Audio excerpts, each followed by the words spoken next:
From where does discipline spring? The steel resolve to endure? That hunger for perfection. Power taken is power deserved. Ascend to worthiness with Hinterclaw.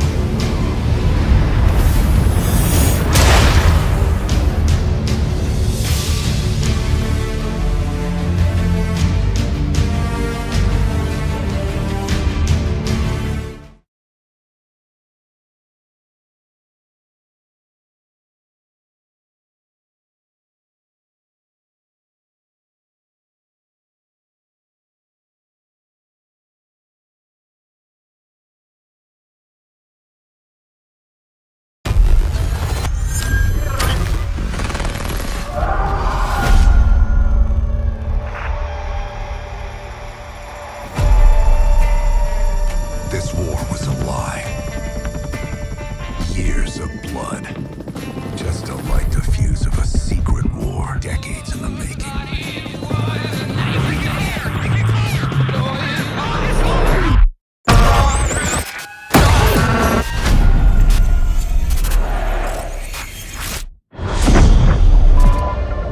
My fellow Americans, a nuclear conflict could well be mankind's last. We want to make this a more peaceful world. 5 days ago, we acquired intel. The Soviet agent Perseus is in play. If he's active, something big is gonna happen. Something that could shift the balance of the Cold War. Let's go find this shithead!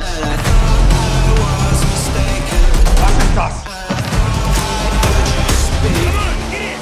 Tell me how do I feel? Tell me now, how should I feel? Mr. President. Is the threat real? Yes, sir, we believe it is. Give Mr. Adler whatever he wants. Do I feel? Tell me, do I feel? Do I feel?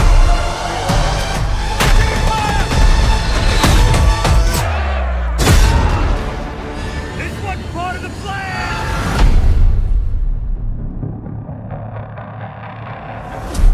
I know you won't fail us. How does it feel? Pre-order a digital copy and get early access to the open beta and instant access to the Woods Operator Pack in Modern Warfare, including Warzone.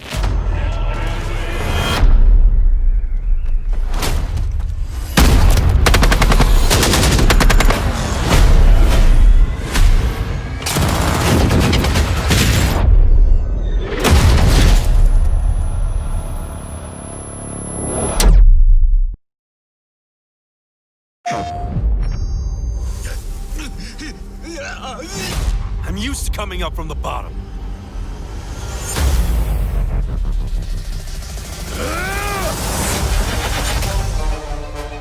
Let's do this!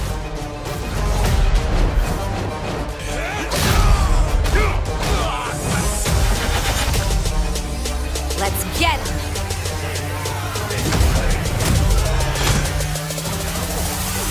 Easy.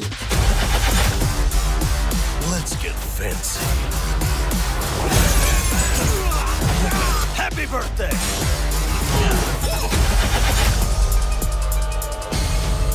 Let's play a little game.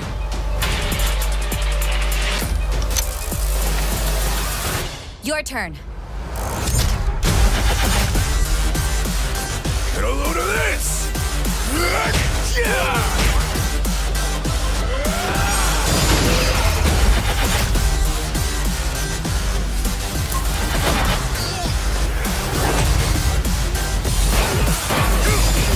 Need some seasoning. Order! Your heart's mine.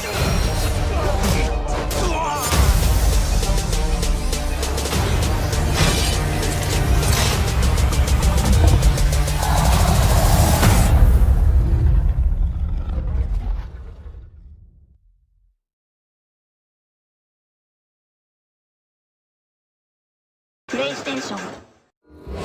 He destroyed my home, murdered my people and my king. He must be punished. For Ardenly. Welcome to Bastion. To the good people of Revendreth, Maldraxxus must stay true. If we fail, the Shadowlands will fall. Light, save my soul.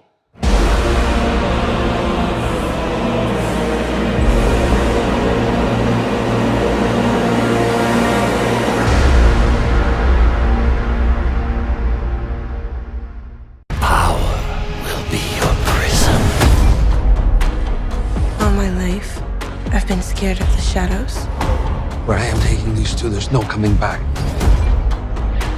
And the only way to move forward is to keep looking back. This is only the beginning. This is only the beginning. This is only the beginning. This is only the beginning.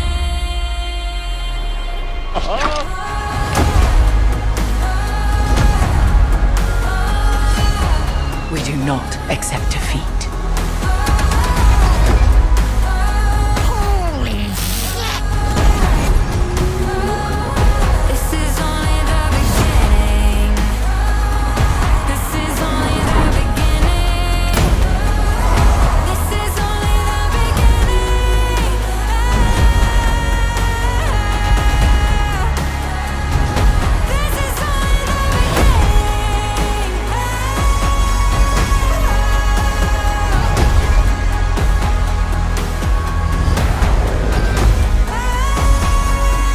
I'm finding that signal.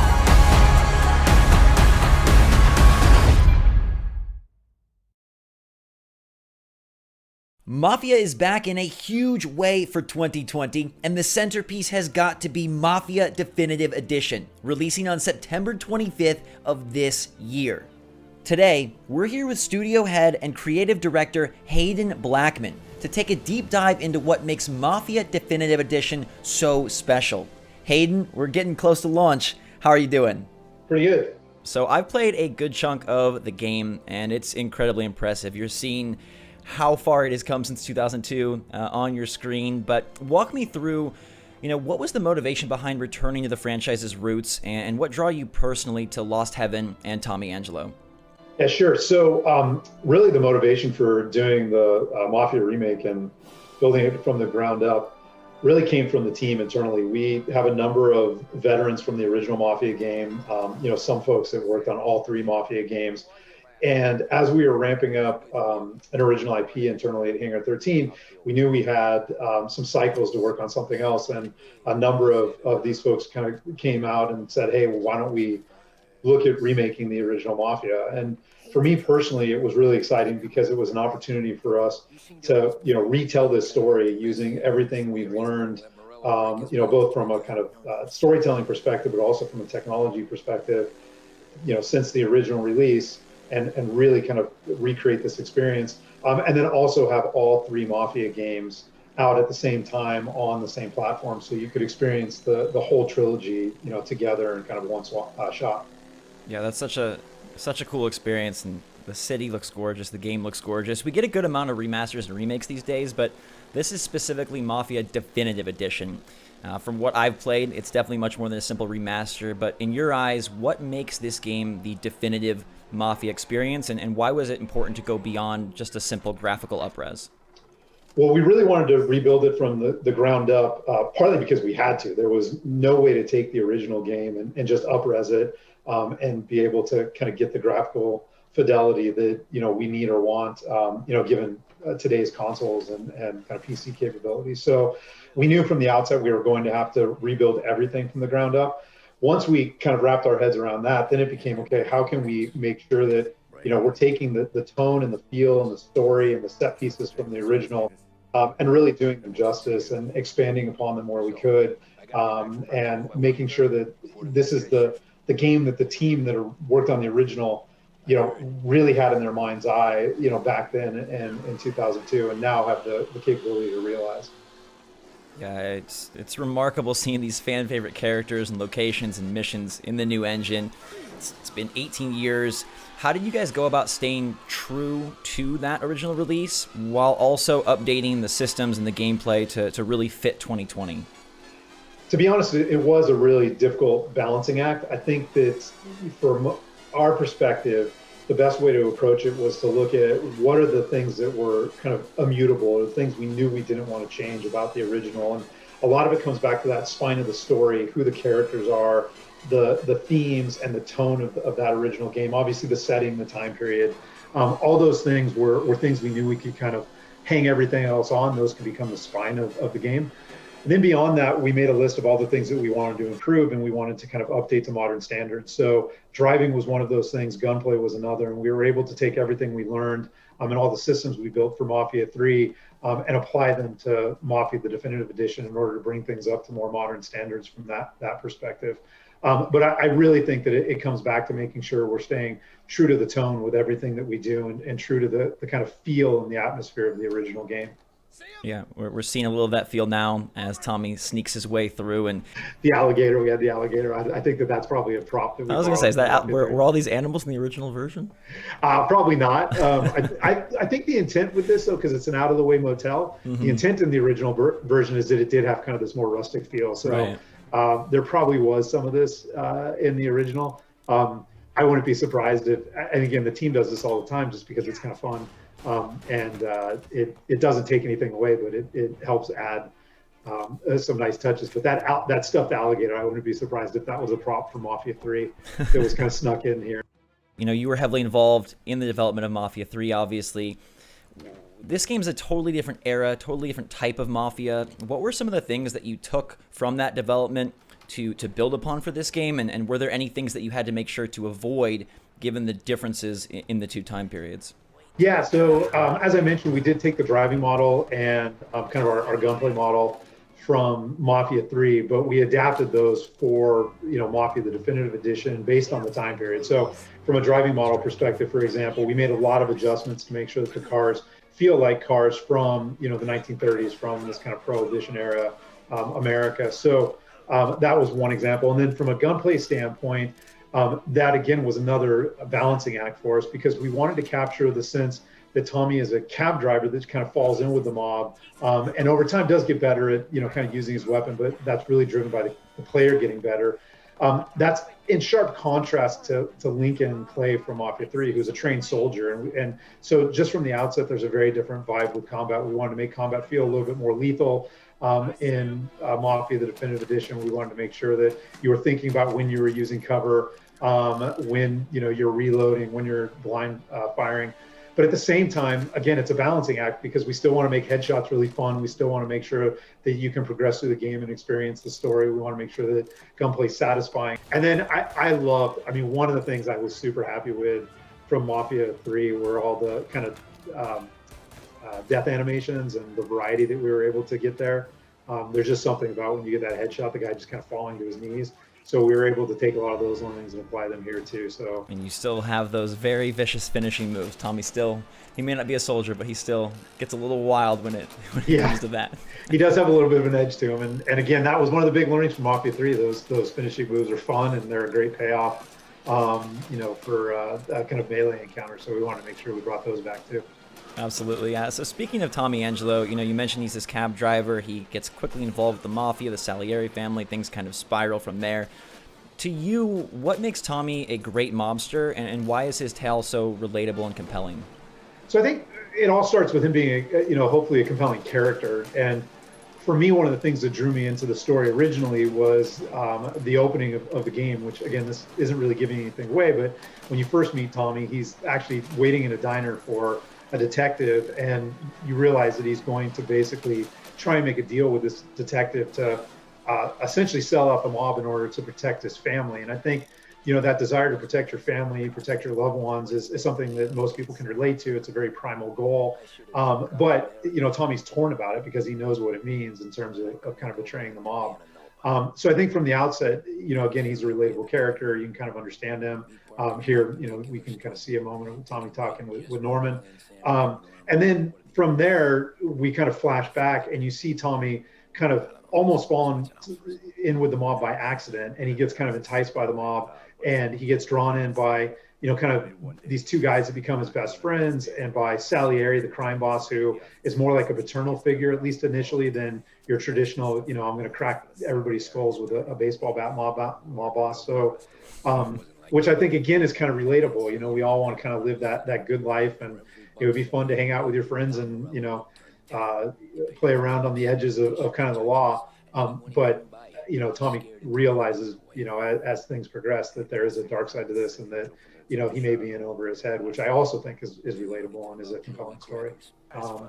The other thing you'll notice is that we're building a kind of a mafia world here too. So as players go throughout the world, they'll recognize some brands and some signage. We have the Big Break cigarettes, which, are in Mafia 3 as well. And so there's things like that I think are nice little callbacks. One of my favorite things in the game are the collectibles. So we have cigarette cards that you can collect. Those are so cool. Yeah, so they're like, baseball cards, but they reveal the kind of identity and backstory of a mobster from the Mafia franchise. So they're not all, just related to Mafia 1, although, several are. There are others that you can find as you go throughout the game that give you greater insight into other characters that build the franchise and characters that are maybe only referenced in passing. I think that's really fun then, if you played Mafia 3 first and now you're going back to Definitive Edition to see that the universe is interconnected in that way. Yeah, it's all cohesive, and there's characters that, again, we reference in Mafia 3 that were originally referenced in Mafia 1 or 2, and then they kind of get called back again, and then new characters now that we created in Mafia 3 that we can actually reference now in Mafia 1 because of, because we're remaking it. So right. It's super exciting from that standpoint. Yeah. I love that the game starts with, the scenes, the intimate moments with the detective, and you kind of get to really recognize, wow, these characters look so much better. The game has taken leaps since the original version. I went back and actually watched the gameplay side by side, and it's insane. You guys went and found an all-new cast. You re-recorded the entire VO. You even added some dialogue. You mocapped all the actors. As both a developer and a writer, how does this new level of expressiveness affect the storyline and kind of the impact that the characters and the plot has on the player? Well, I think it's incredibly liberating as a developer. I mean, we're able to basically tell the story with more nuance than maybe we could in the past. We're able to convey things, without using dialogue. You can use a look or a gesture or body language to convey something. We can do a lot more with subtext. The characters don't always have to say what they mean. They can say something, but again, through the tone of voice or through their expression, you get kind of a sense that maybe, they're not saying the whole truth, or you have to read between the lines a little bit. So from that standpoint, I think, it's really freeing for us and allows us to do a lot more than we were able to do in the past. And then, from an art standpoint and a technology standpoint, being able to build a really immersive city that has a lot of atmosphere, that's filled with things like fog and really dramatic lighting, with kind of audio all around you in order to really capture the sense of a living city, I think is also one way we can kind of tell the story of the player's experience. And then lastly, the original obviously had a ton of memorable moments, and all those are delivered on again here. But one of our big mantras and big marching orders for the team was every mission needed a big kind of memorable set piece. That doesn't mean a big over-the-top moment necessarily, but something that you take away from every mission that you're never going to forget. And we were able to really deliver on those, I think, again, because of all the advances and kind of just even how we build games and the technology since the original was released. In the original, Norman is waiting for Tommy in the bar. We switched that because we felt like Tommy's a mobster on the run. He's going to get to the diner early. He's going to sit with his back, as close to a wall as he can and keep his eye on the door, right? So, and that's stuff that we learned from doing research, into the mob on Mafia 3. They always want to have a clear look at the door. And if Tommy's being hunted, he definitely would do that. So he was the one that reached out to Norman and set up the meet. He'd get there first. So we made some tweaks like that. We changed, kind of which information, like in those conversations, who knows what, there's things that Norman knows that Tommy doesn't. and vice versa. And some of those are slightly different just because of the flow of kind of the conversations. This sequence, underwent a lot of work, mostly just because, we wanted to make sure that a lot of the characters were represented, and there's some nice little story beats here as you go and you talk to various characters and you're kind of reminded of their role in the story and their relationship to Tommy. But we wanted this to be a little bit celebratory. But even here, there's a moment where, you don't really get the sense that Sam's kind of a ladies' man in the original, but it was supposed to be part of his character. So, just even adding bits like that, just little moments where we can help develop the characters. It's something that was very difficult to do in 2002. We can do a lot more of now. I think this is my favorite scene in the bit of the chunk that I played. Just like the way the skybox and the lighting hits, like it's just such a beautiful moment. Yeah, we again, learning from Mafia 3, we had a lot of dynamic lighting in Mafia 3 where the day-night cycle would just go on, and we didn't always curate kind of what time of day it was. Almost every single mission in Mafia, the definitive edition, is curated from a lighting standpoint, so we know what time of day it is, we know what the weather is, we can control all that stuff.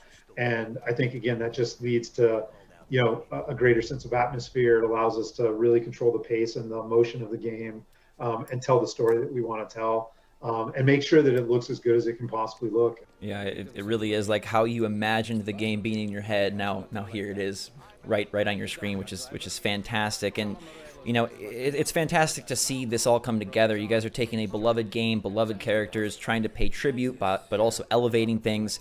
It's a large undertaking, and I guess as we approach that launch date, what are you most proud of with Mafia Definitive Edition?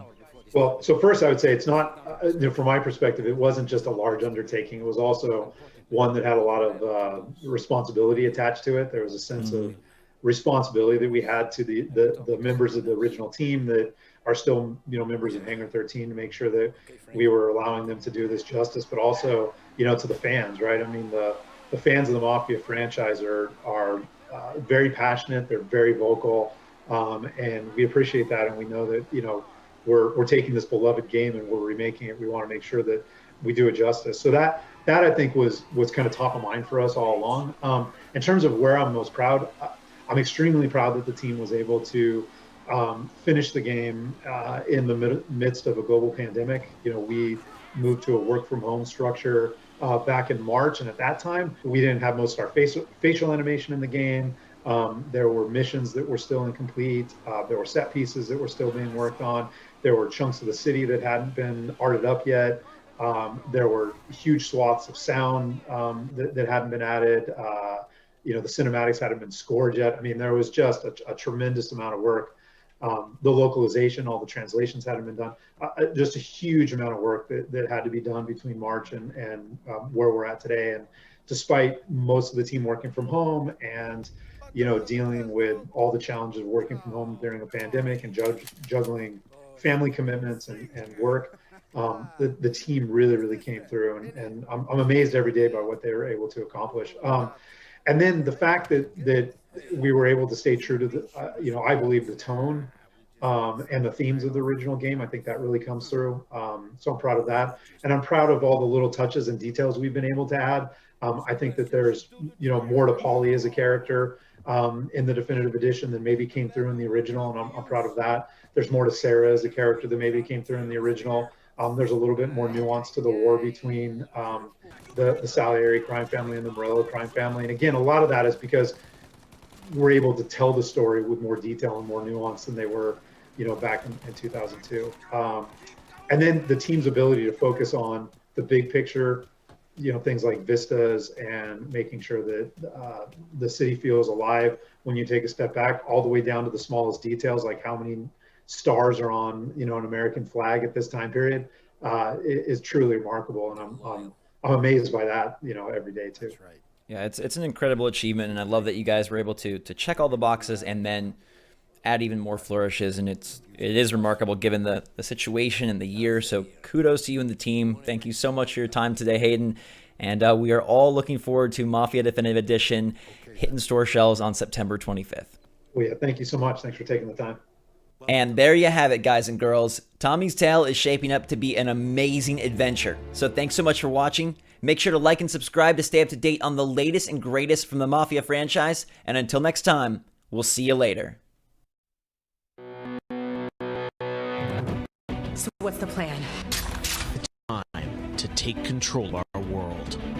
When we feel out of place, disconnected, and divided, There are always repercussions. do we have what it takes All right, I'm going in. to be heroes? What we're doing here could change things forever. Tonight, we bring the world together. You're with us now. We celebrate who we are This is humanity's chance to repent. and what we are. I'm with you every step of the way. The future of gaming. Welcome to Gamescom Opening Night Live.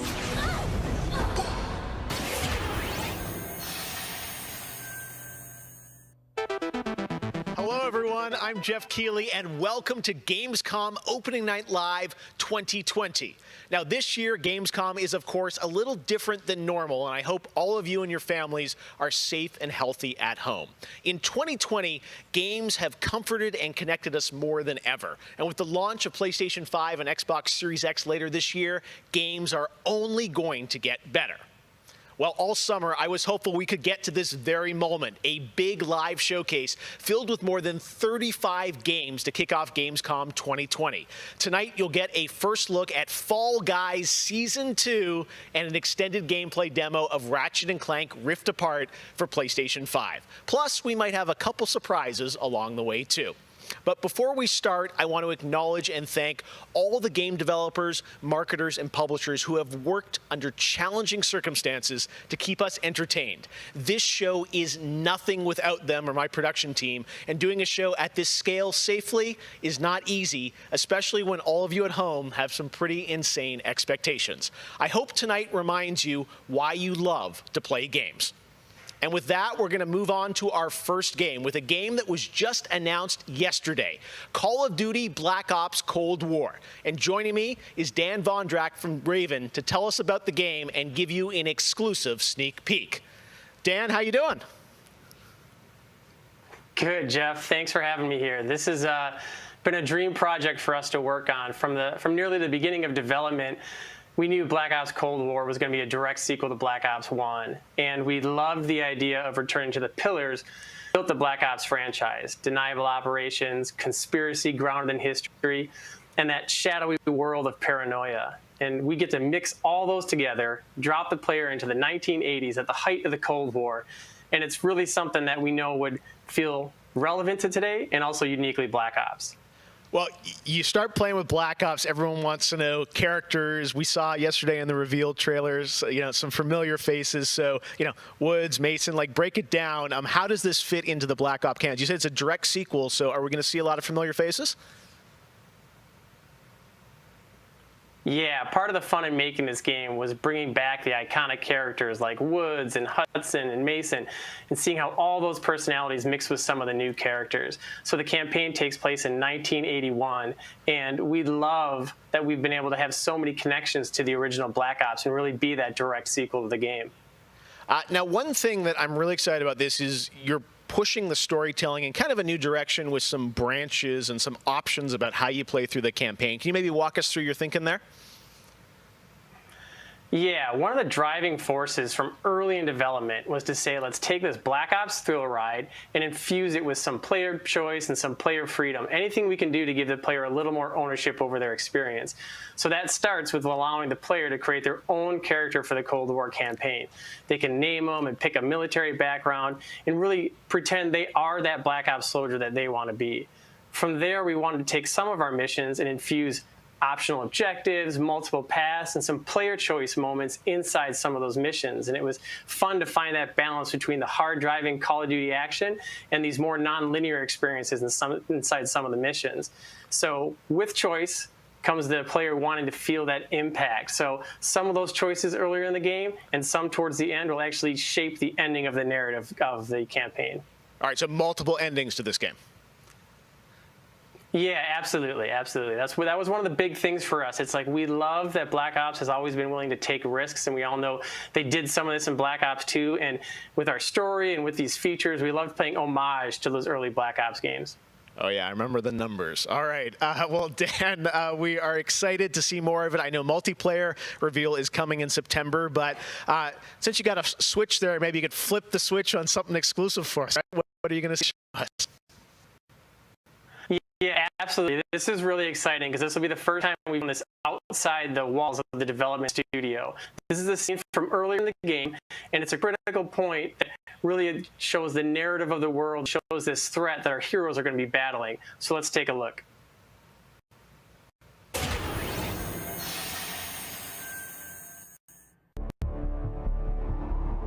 1943. Detailed information from the Manhattan Project was stolen from Los Alamos by the Russian spy known as Perseus. 1968, the Vietnam War. Viet Cong soldiers orchestrated by Perseus attempted to steal an American-made nuclear bomb from a U.S. firebase. 5 days ago, while on a mission, we acquired intel that Perseus is in play again and planning an attack on the West. Perseus, the CIA's analysts consider him to be the single largest threat to the free world. Mr. Hudson, we're all aware of Perseus. We're also aware he's more myth than fact. I mean, personally, I think he's nothing more than the Russian boogeyman. General Haig, allow me to introduce the man best suited to respond to that. CIA clandestine special officer Russell Adler. He's one of the few people who even come close to capturing Perseus. Mr. Adler, why should we take this Perseus threat seriously? You don't have to, sir. Yeah, then a lot of innocent people are gonna die. Why do you say that? Sir. Every time Perseus has come into play, it's shifted the balance of the Cold War. After 13 years of silence, if he's active, something big is gonna happen. Something that will affect the free world.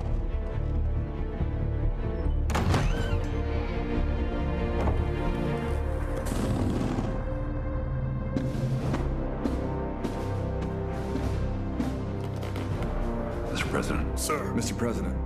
Mr. President, this is Jason Hudson and Russell Adler. I know their names. Who do you think approved their last mission? Is the threat real? Yes, sir, we believe it is. Can you stop Perseus? We can, sir. I've already submitted the requisition for my team. Sir, their requests are highly irregular. Most likely illegal if the press gets a hold. What the hell are you talking about? Do you know who we are? Every mission we go on is illegal. Sergeant Woods, plausible deniability is the backbone of our work. Al, we're talking about preventing an attack on the free men and women of the world. Give Mr. Adler whatever he wants. Gentlemen, you've been given an important task, protecting our very way of life from a great evil. There is no higher duty. There is no higher honor. And while few people will know of your struggles, rest assured, the entire free world will benefit. I know you won't fail us.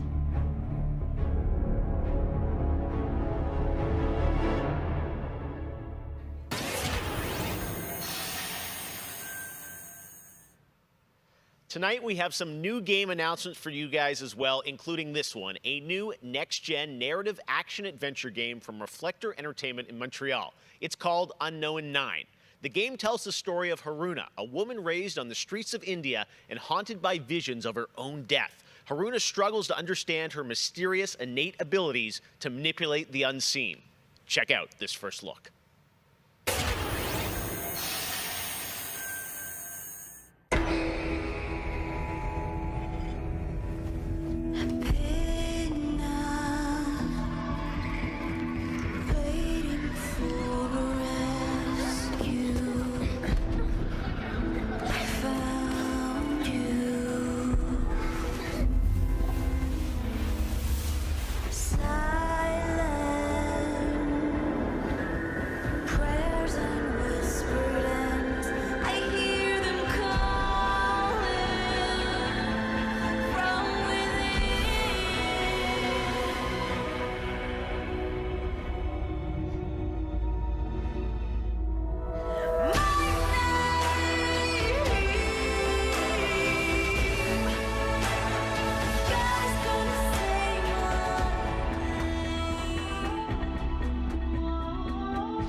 All right, let's get to the gameplay. One of this year's biggest games has been Doom Eternal. Tonight, we've got an exclusive first look at the campaign expansion called The Ancient Gods Part 1. Check this out. We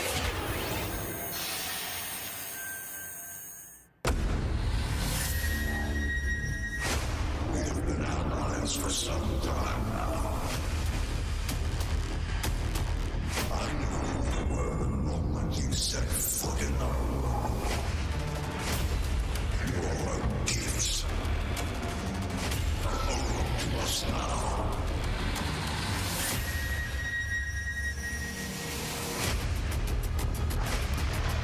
The Slayer has arrived. Please proceed with control, but assertive aggression.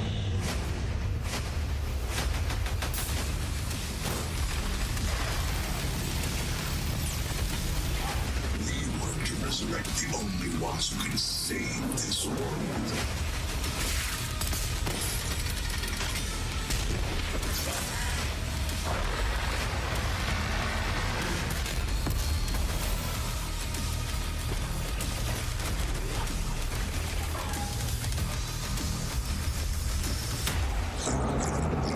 To serve the gods.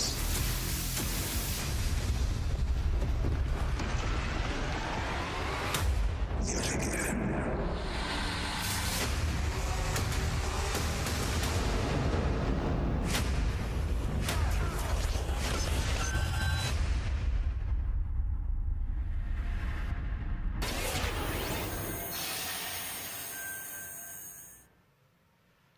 '20 marks the 25th anniversary of a legendary game studio, BioWare. Tonight, Casey Hudson and the team wanted to give everyone around the world a little taste of what's next. Casey, over to you. Hey, Jeff. It's great to see you again. You know, 6 years ago, we were on the stage with you at the 2014 Game Awards, accepting the Game of the Year for Dragon Age Inquisition.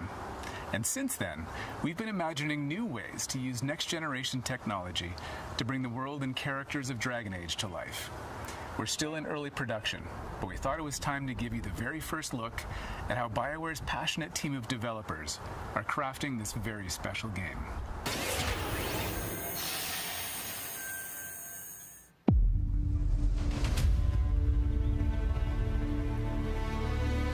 I've been at BioWare for a really long time, so I've got to see it grow up and turn from a company of 35 people to a company of more than 300 people. There's amazing people in the industry. There's amazing stories to be told with other people. I love that character so much. That's awesome. We're very experimental here at BioWare, so we're always coming up with new stuff. We're always trying to improve, innovate, and bring new characters to life for our players and fans to enjoy. The world of Dragon Age really has got it all. It's got frontier stories, it's got mystery, it's got hard-boiled detective stories. And of course, it's all wrapped up in kind of a fantasy setting. You really feel like you're the hero in the Dragon Age world and you're saving people. Dragon Age to me is a wonderful world to play in. I am really excited about the future of Dragon Age. This is an original world, original flora, original wildlife, original architecture. That makes it fun to explore and discover. In the next Dragon Age, we get an opportunity to see new things, new places, and interact with people who lived and grew up in these spaces as well. For the game we're working on now, we want to tell a story. What happens when you don't have power? What happens when the people in charge aren't willing to address the issues? The things that you can expect in the next installment are going to be stories that focus on the people around you and the friends and family you make. Something that we'll be able to look forward to in Dragon Age is a really close relationship with game characters who really become real for you. We want characters to either be loved or hated. One of the best examples of that is Solus. Half the community wants to kill him, half the people want to marry him, and another part want to do both. They call me the Dread Wolf. What will they call you when this is over?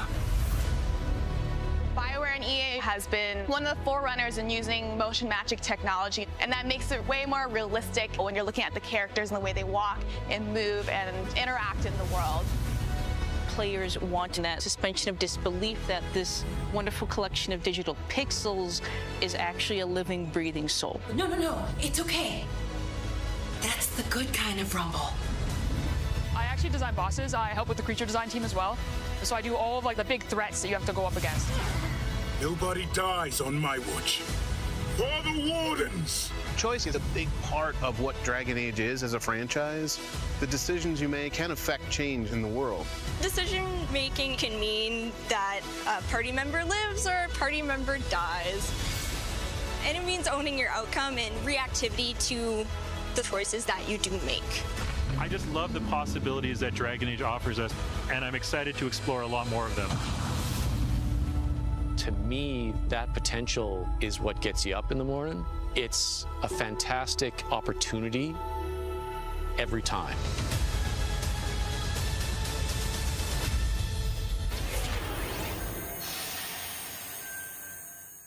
Next up, it's time for something special.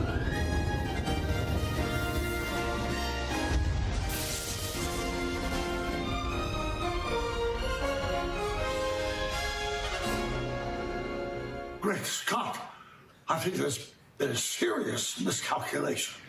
Wow, wait, you're, what's his name? Back to the Future. I'm Emmett Brown, doctor of physics, not of medicine, and certainly not that quack from Rick and Morty. Yeah, we know who you are, but what are you doing here? I did come back from the future to this precise moment on August 27th, 2020, because it's imperative we launch Surgeon Simulator 2 right now. And what exactly do you have to do with Surgeon Simulator? During the mid-20th century, some friends of mine from Shire University invented a state-of-the-art medical training facility, otherwise known as the Surgeon Simulator Training Program. Now, 70 years later, we've digitized the experience. It's unbelievable. You can access the program through your computer and then be medically trained from the comfort of your keyboard. And it's available as of, great Scott, this very moment.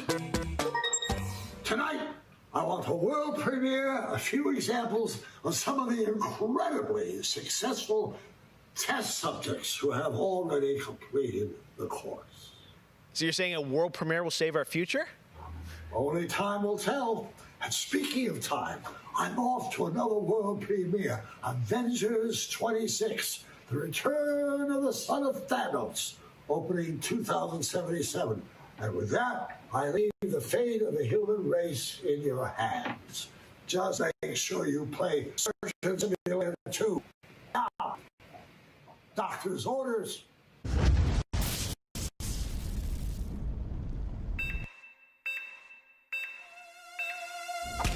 Put the arm, that's on his head! No!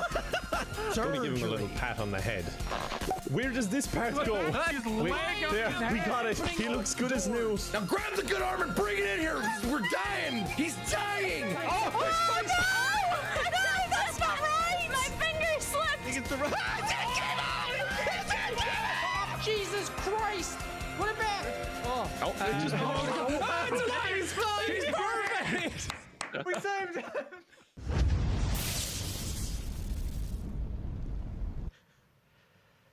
Doc Brown introducing Jacksepticeye playing Surgeon Simulator, only on Opening Night Live. All right, well, if you thought that crossover was kind of crazy, wait until you get a load of this next game announcement that I don't think anyone probably saw coming. Check this out.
Tonight is just the start of Gamescom 2020. Over the next 3 days, there are more streams from IGN and Webedia with in-depth looks at games, a digital cosplay contest, and some special new shows just for Gamescom. Your portal for all things Gamescom this year is Gamescom Now, which you can check out at gamescom.global. Now, one game you'll hear more about later on IGN's post-show is this one, a return of two classic characters that I love. Check this out.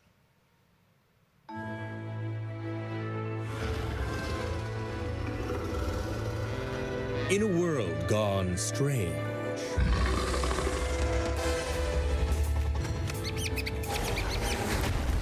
one elite force stands against the darkness. But even they could use some help. Here, slip on this little beauty for effect. Sam, I'm blind! Oh, hello, miss.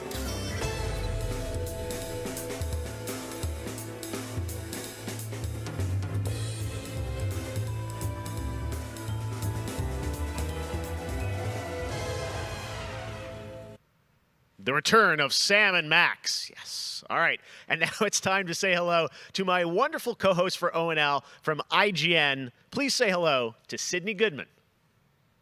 Thank you, Jeff. What's up, everyone? I'm Sydney Goodman, and I am thrilled to be here. Gamescom is always such a fun event, and throughout the show tonight, I'll be telling you about all the different ways that IGN is involved in this year's festivities.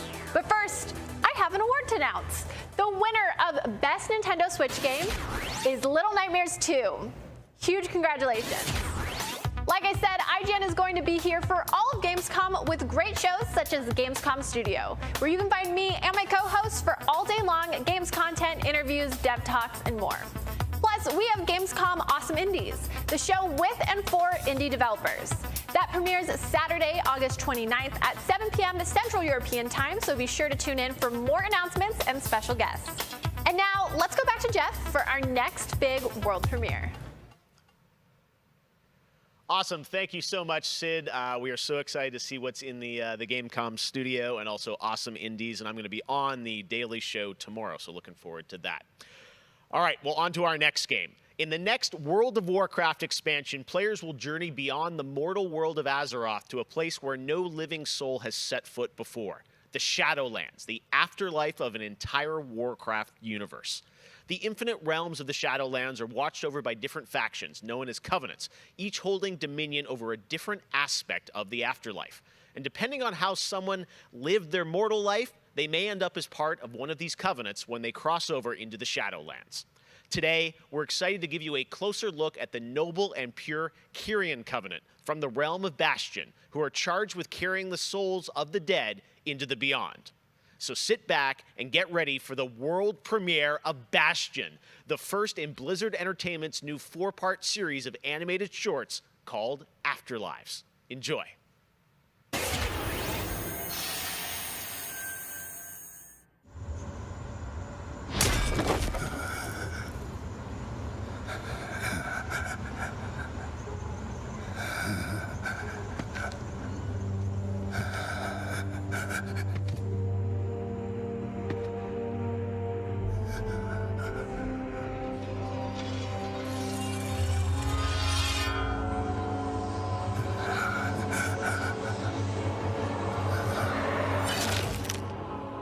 Light, save my soul.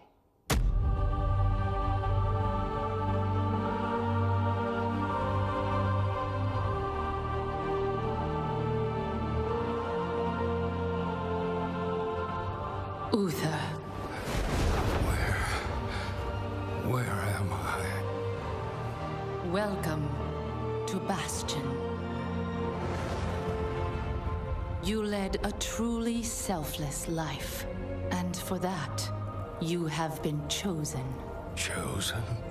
To shed your mortal burdens and join the ranks of the Ascended, serving to ferry the souls of the dead unto the Shadowlands. I serve the light, and my work is not done. There is an evil that must be... There is no evil here. The darkness was sealed within the Maw long ago. You're wrong. He destroyed my home, murdered my people and my king. He must be punished. You are an aspirant now. You must accept your new purpose and purge yourself of this desire for vengeance. What I desire is justice. Devos, why are you training this soul? It is beneath your station as a paragon. He cannot let go. He continues to demand retribution for his death. And this concerns you? Many souls take eons to ascend. Yes, but this one seems broken, Thenios. Unlike any soul I have seen, I have begun to wonder whether he was deemed worthy of Bastion. By mistake. Be careful, Devos. I would not let the Archon hear such a thought. In time, he will forget. Trust our ways. Trust the path.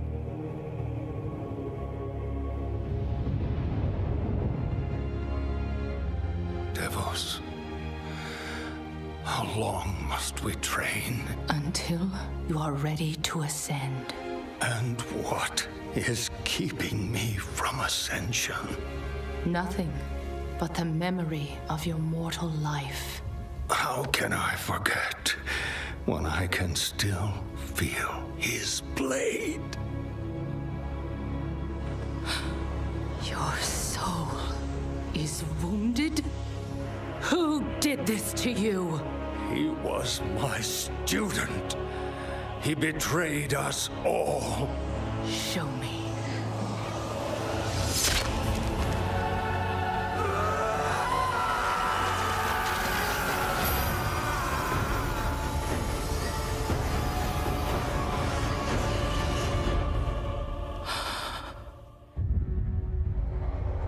The runes on his blade were unmistakable. This dark agent runs free on a mortal world with the power of the Maw itself in hand. Our realm is imperiled. Impossible.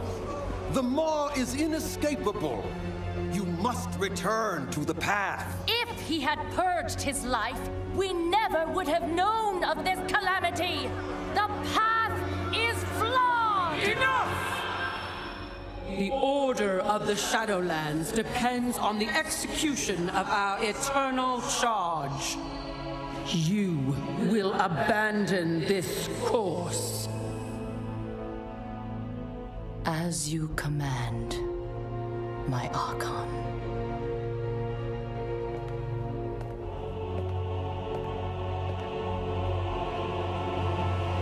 Uther! The time of your ascension has come.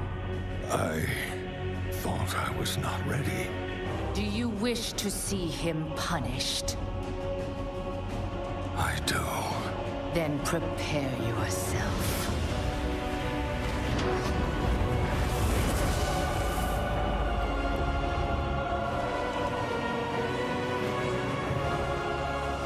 The moment he falls, we will claim him.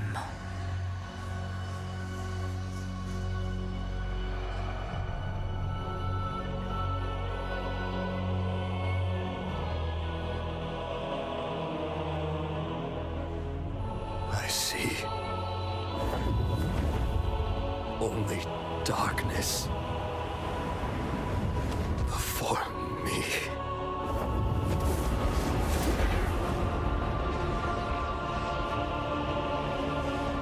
Now, cast him into the maw. Return him to the darkness he served. His eternal suffering awaits.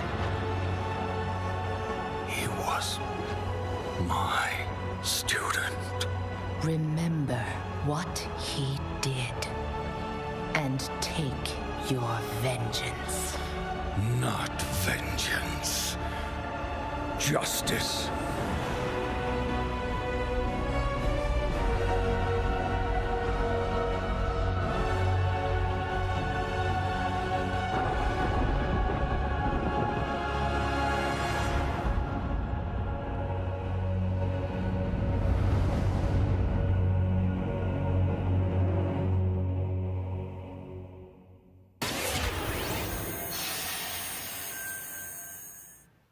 All right, hope you guys enjoyed that exclusive look at Bastion. Now, we know many of you can't wait to experience Shadowlands, and our friends at Blizzard want you to know the wait is almost over.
October 27th, it is official, and we have so much more Opening Night Live still to go for you. Ratchet & Clank, PlayStation 5, much more. Stay tuned. All right, but now it's time for the announcement of a new universe that is coming to gaming for the first time with a project from a Canadian studio. Check this out.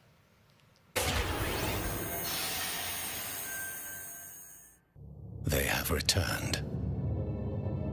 They corrupted. Divided, conquered,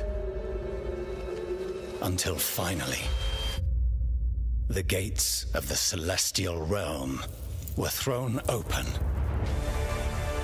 Our last remaining hope, the Stormcast Eternals, vengeance made manifest.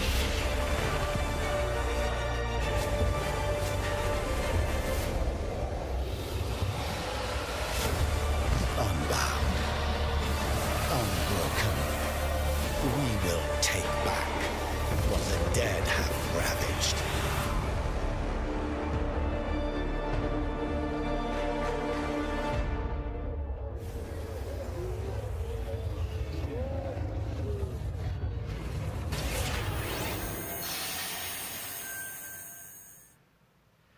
Now, you guys may remember back in June, I had some masked fun with my buddy Crash Bandicoot announcing Crash 4 It's About Time.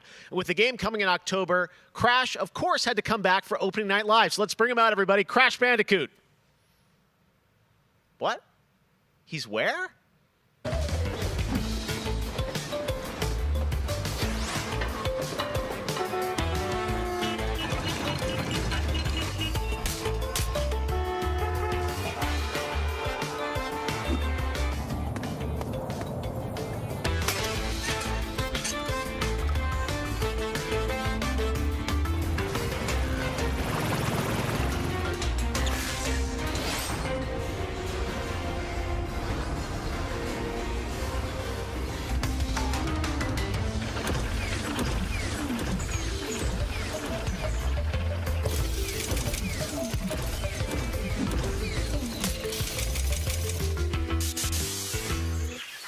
Poor Crash apparently didn't get the memo about Gamescom. But to tell us more about what we just saw, I'm joined by Lou Studdert from Toys for Bob. Lou, what did we see there with Crash and the Gamescom bot? Apparently you saw him wandering around Cologne, but what he was hinting at was kind of our reveal of what we call flashback tapes, which are a brand new style of level that we are announcing here today. Okay, so how do these flashback levels kind of play into the overall Crash 4 narrative? Yeah, so the way that the flashback tape levels work is that they are kind of a peek back in time to the 90s when Neo Cortex was actually testing on Crash and Coco before the events of Crash Bandicoot 1. And they're kind of these devious puzzle rooms that we've made, and they're really hard, and they're really awesome, and they're super creative, and we can't wait to get people's hands on them. Yeah, no, I got to play a demo of this a few weeks ago, and that was a challenge, so I can't imagine how nefarious these are. How are they going to be sort of integrated into the game? Are they optional, like offshoot stuff, or how do you get to them? Sure. So players actually have to collect the flashback tapes in the levels themselves. They're an object that they can pick up, and to actually pick them up, they have to reach them in the level without dying. It's kind of our homage to the death routes from the original trilogy. So players have to reach these objects in the level, pick them up, and then once they get them, they'll get access to these unique levels. So beyond the pure challenge, what other fun? How are these fun for players to kind of experience? What do they get to do in them? Sure. So one of the things that we did was we actually used these as, like I said, puzzle rooms, really kind of fun, nefarious, devious ways for Crash to really express that pure platforming kind of aspect of gameplay that we know and love about the franchise. But then narratively for us, it was really cool to layer in kind of a unique perspective to the franchise. This is the moment when Cortex is really excited about the prospect of Crash being on his team, because Crash was originally created by Cortex, and so this is a weird point in time that's never really been explored in the games before. Awesome. All right, well, Crash 4, It's About Time looks phenomenal, Lou. We cannot wait to check it out in October. Thanks for joining us. Yeah, thanks for having me. Awesome. All right, well, we will be right back after this for more Gamescom Opening Night Live.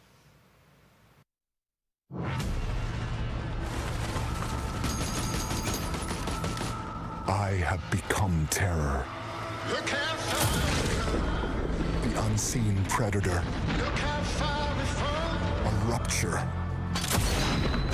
that obliterates without warning.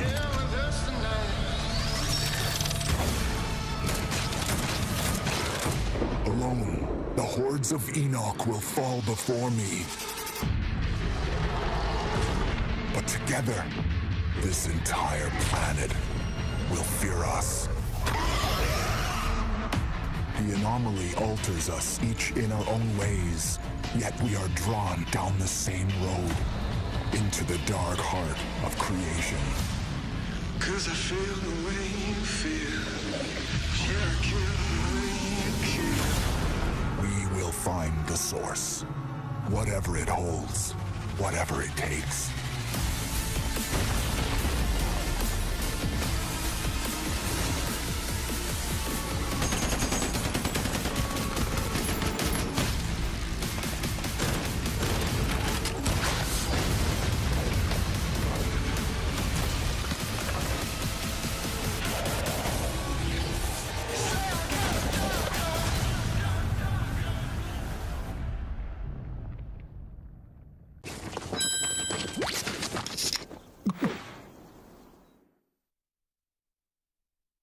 Welcome to the Hyperscape.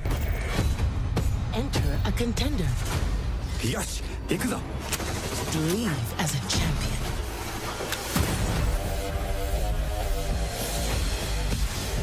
This is it.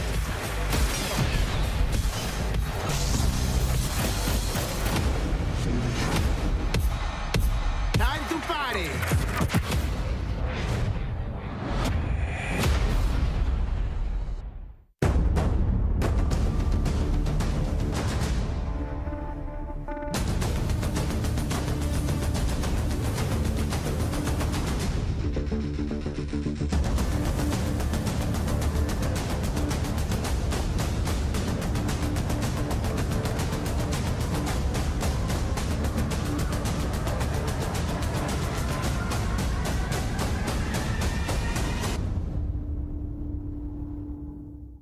Welcome to Necromunda. I can see you're new here.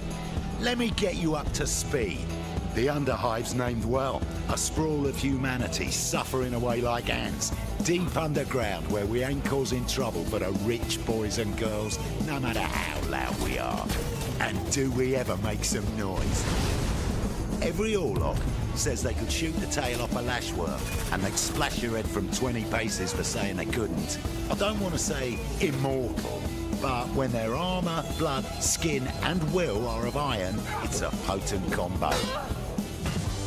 Why would someone like you want to know about an all-female gang of psychopaths, drug dealers, killers, cloners, and... Oh, makes sense. And Escher will cut you up just for the fun of it. Goliaths are big. That's it. Anything smaller than them doesn't deserve to live. And they're just as happy filling you with lead as they are smashing you to pieces with a power maul. Now, mixing that whole pot together in a place like this, you can imagine what happens. Chaos, gang warfare, for wealth, for power, hell, sometimes just for fun. So, think you're ready? Necromunda Underhive Wars comes to PlayStation 4, Xbox One and PC on September 8th. O futuro dos jogos, além de realidades virtuais extremamente fidedignas e realistas, eu acho que também se encontra em formas mais expressivas e absurdas, quebrando cada vez mais esses paradigmas de formato de videogame que a gente tem e sendo usado mais do que nunca como uma ferramenta de expressão artística. I envision the future gaming to be quite bright and quite online. The next generation of console will clearly allow AAA and indie developers to build more creative-driven games that I hope will cover more diverse subjects. I want to play all kinds of stories about people and places, both real and imagined. I want comedy games, I want autobiographical games. I really want to see what people can do with the medium. Pro futuro dos games, eu vejo uma evolução obviamente gráfica, mas eu vejo ainda mais evolução na inteligência artificial e na maneira com a qual a gente interage com os games, tudo em busca de experiências mais imersivas.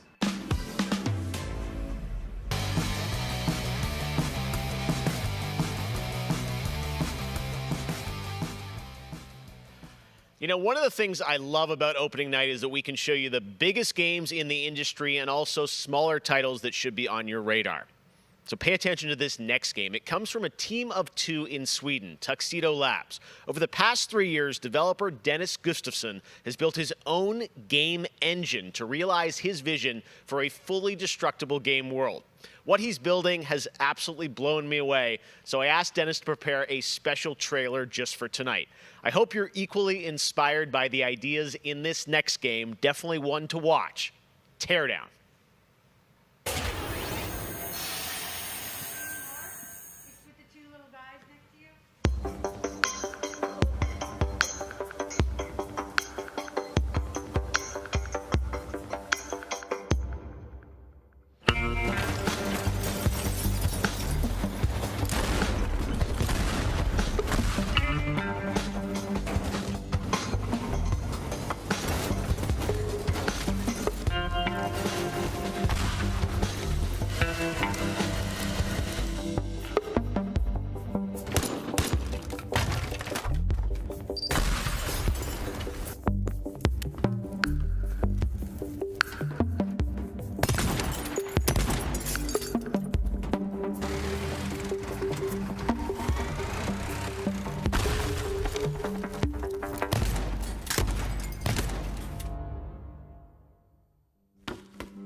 Last year at Opening Night Live, we announced Little Nightmares 2 to the world. Well, the team at Tarsier Studios hasn't shown anything since, but that changes right now.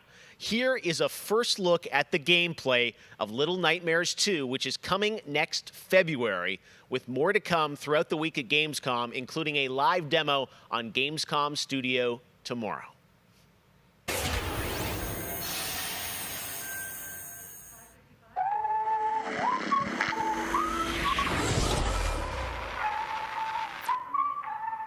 Nice. All right, thank you.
I'm WWE Hall of Famer Jerry the King Lawler, and I'm reuniting with my old buddy Mauro Ranallo to bring you all the over-the-top action in WWE 2K Battleground. Mamma mia! This is great! This arcade-style video game is over-the-top outrageous, with over 70 WWE superstars and legends brawling it out like never before! Oh no, hold on to your toupee, Mauro! Look out below! WWE is LIT!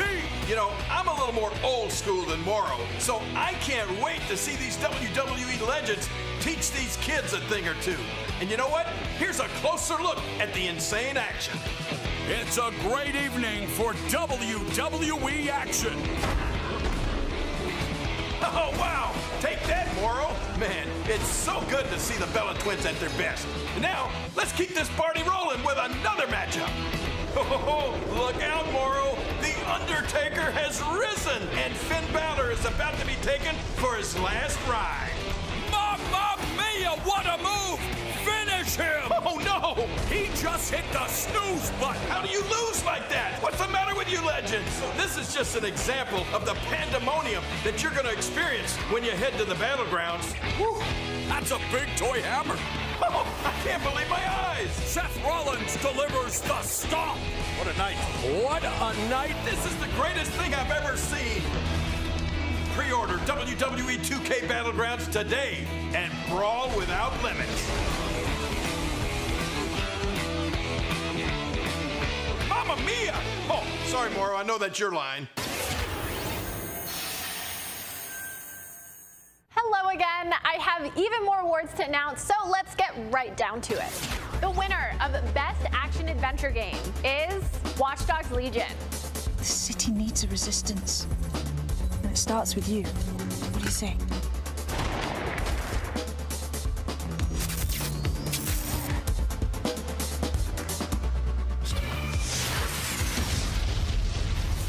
I'm the perfect shot. The winner of Best Action Game is Star Wars Squadrons.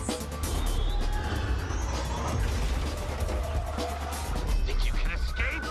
This is gonna be close.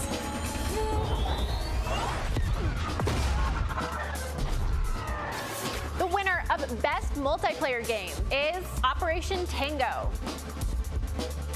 Operation Tango. It takes two to save the world.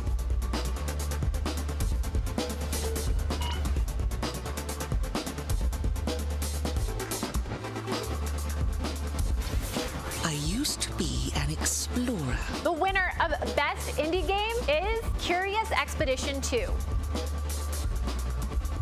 Did not believe what I had witnessed.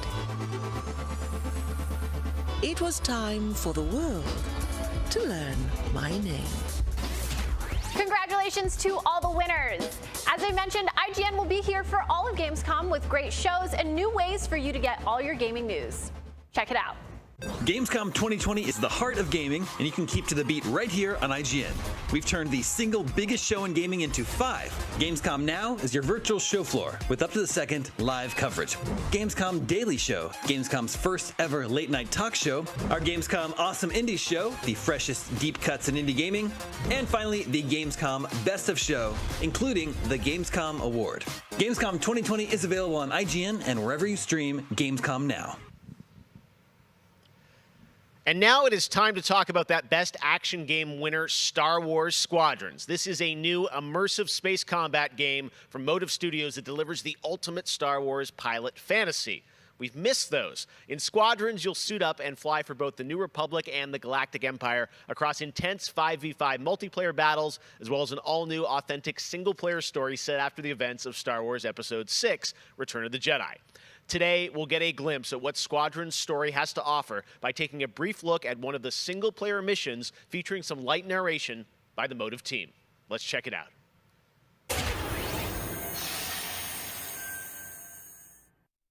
We all choose our path, light or dark, freedom or destruction.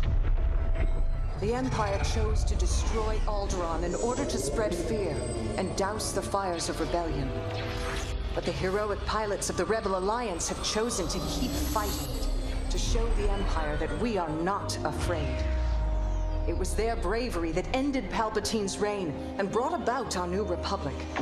However, the Empire lives on, shattered though it may be. As I speak, Imperial forces are edging toward the Bormia sector, hoping to end our new republic before we find our footing. As their empire collapses, they try to tighten their grip. But the galaxy is changing, and you can be a part of it. With the help of brave and daring pilots, this war can end. Make a choice. Fly with the New Republic. Change our galaxy for the better. Hi, I'm Suzanne Hunka, narrative producer on Star Wars Squadrons. Our single-player story is one of daring pilots and deep-seated rivalries. Take Titan Squadron. Hunt down this Starhawk and eliminate it. Gladly, Admiral Sloane. Over the course of the story, you'll fly as two pilots on opposite sides of the war. And, like all modes in Star Wars Squadrons, you'll have the option to experience every mission fully immersed in VR. Wedge Antilles, Rogue Squadron. I hear you're the reason I was able to finally get a comm through. Today, we're giving you a glimpse of an early Imperial mission behind enemy lines. One of our spies, Agent Thorne, has discovered vital intelligence on Project Starhawk. Your mission is to extract her from an orbital outpost above Hosnian Prime. Behind enemy lines, you'll have to eliminate perimeter defenses. The outpost is defenseless. When you've secured the area, you will escort the Gladius to the outpost, and our extraction team will acquire Agent Thorne. Once Thorne is secure, reach your Gozanti cruisers and return to the Overseer. Cover our escape and escort us to the jump point. We have Republic corvettes inbound. Move, Titan! Ladies, change course and keep Agent Thorne safe. Titan 3, take out those fighters. Understood. I'll handle it. You have my thanks, Titan Squadron. No time to celebrate. Move on.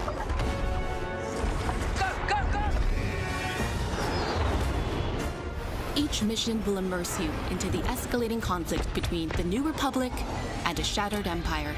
Debrief with your squad mates between missions. You're our new wingmate. Customize and master all 8 starfighters and join the galaxy's finest. I need you focused and ready to go. From bombing runs at the Nadiri dockyards to setting a trap in the Xavian abyss, the story of these rival squadrons will push the war to the brink and define the galaxy for years to come. I look forward to seeing you in combat October 2nd.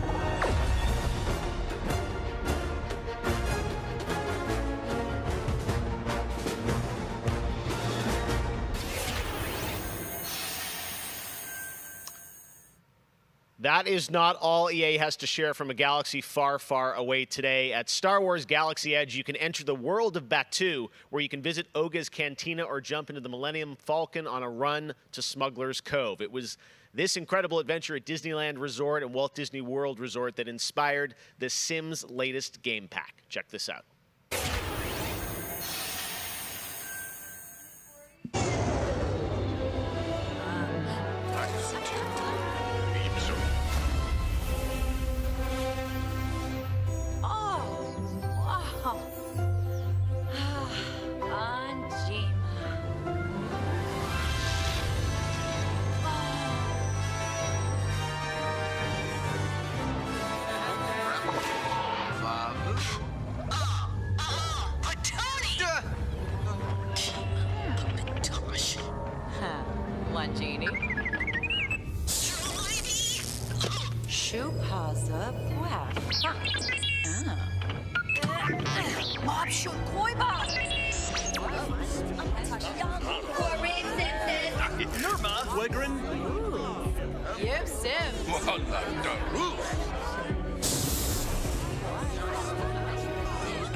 There is even more Star Wars to come later in the show. Lego Star Wars, the Skywalker Saga is up, and as we move into our second hour, we've got Fall Guys Season 2 still to come, the reveal of that, which I can't wait for you guys to see.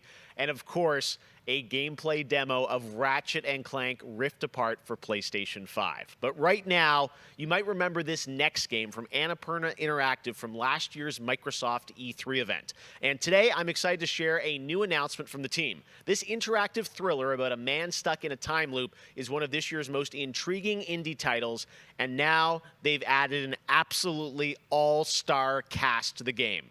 Here's a whole new look at 12 minutes.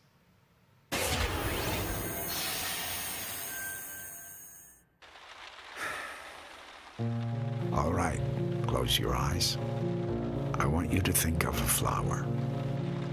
Look at its contours, its curves. Now I want you to imagine it changing. Moving backward, returning to its bud. Think of that bud, unopened. Look at it as a whole, then silently repeat these phrases. May you be free from suffering. May you be free from fear. May you know peace and joy.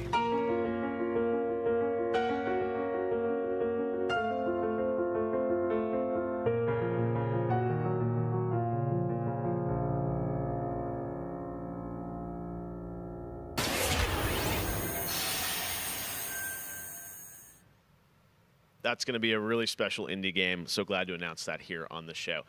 Now, last year at the Game Awards, we announced Godfall, a new looter shooter coming to PlayStation 5 and PC from Counterplay. Tonight, we've got a quick sneak peek of one of the new Valor plates with more footage coming as part of Gamescom 2020. Check this out.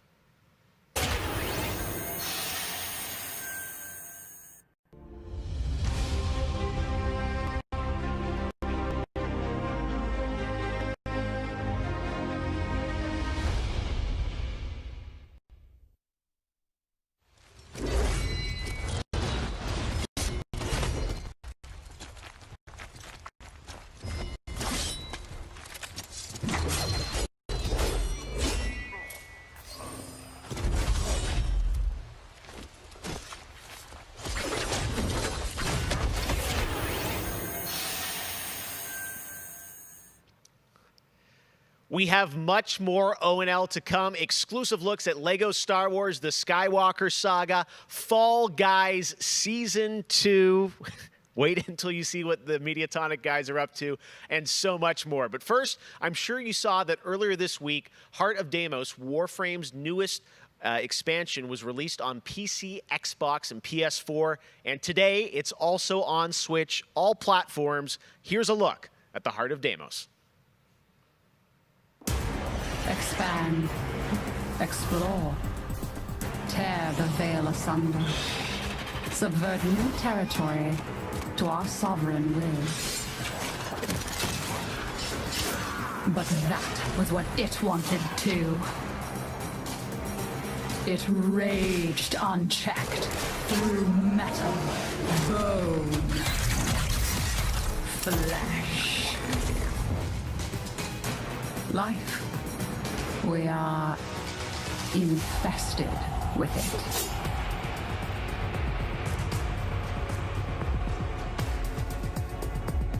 What? Visitors? Now, the gateway is failing. The jaws close. The final heartbeat approaches.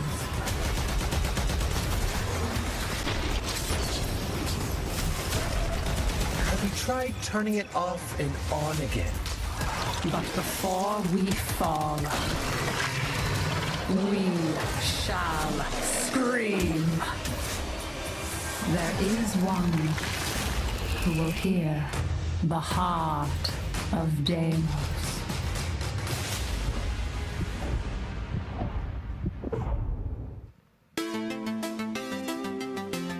So many people have been discovering or rediscovering video games during lockdown, whether it be older people or bored teenagers or middle-aged parents who suddenly find they have to do something together with their kids. And I think I've given out more advice about video games in 2020 than any other time ever. And as a result, it's more important than ever that we keep making different, interesting things for folk to play. A pandemia pela qual a gente está passando tem sido um período difícil a todos. Então, nesse momento, eu acho que a gente precisa lembrar de mostrar mais empatia, demonstrar mais amor, mais carinho e saber que a gente vai sair dessa juntos. Vai ser difícil, mas isso tudo vai passar. I hope everybody gets healthy and safely through this coronavirus time. Care about other people and wear your masks. Jogos são, na minha opinião pessoal, a forma de arte mais incrível de se expressar. Eles englobam tudo: música, arte, escrita, e você tem a chance de controlar e vivenciar essas experiências você mesmo. É mágico, é maravilhoso. Jogos são por amor.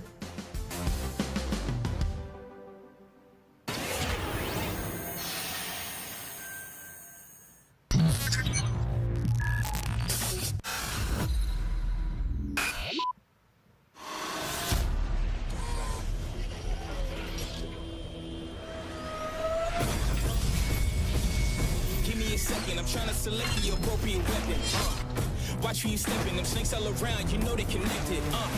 When I was a kid, my grandmama told me I can't go to heaven, so I stopped praying and asking for blessings and started preparing for my Armageddon. Got nothing to lose, I'm all in. Walking the edge, don't fall in. Enough of the lies, don't apologize, I don't understand. Are you foreign?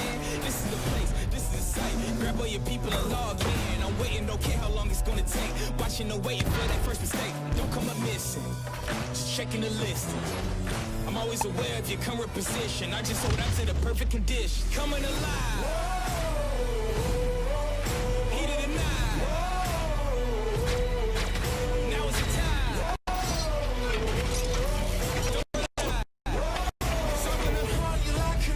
Coming alive. Heat of the night.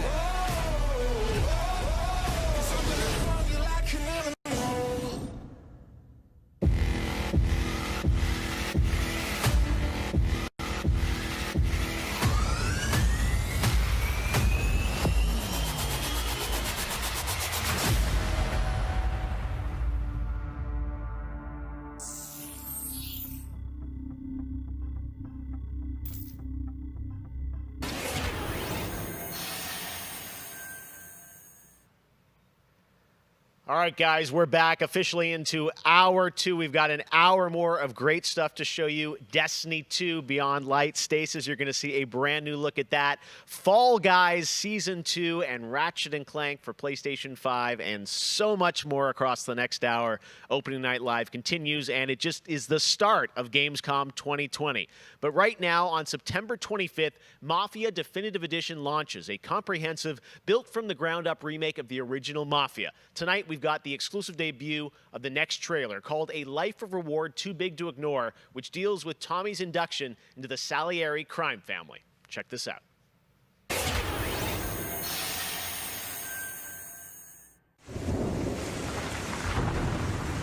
All these guys in this room, they're here because they have the only thing that matters to me.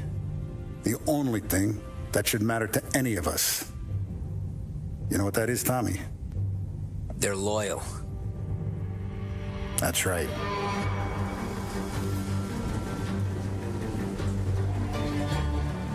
One day you're busting your back, doing an honest day's work in a city that's been trying to scrape you off its heels since the day you stepped off the boat.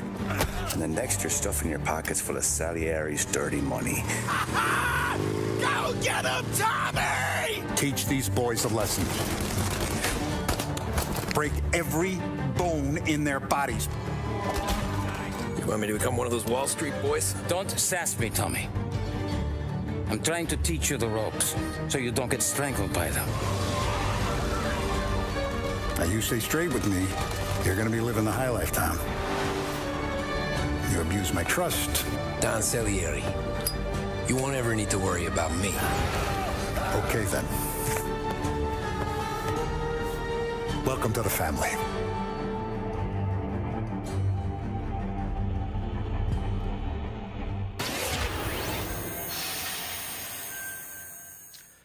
Next, we're going to introduce you to a turn-based multiplayer strategy FPS from a team in Montreal, Canada. Lemnis Gate is coming in early 2021 and has a unique mechanic built around a 25-second time loop.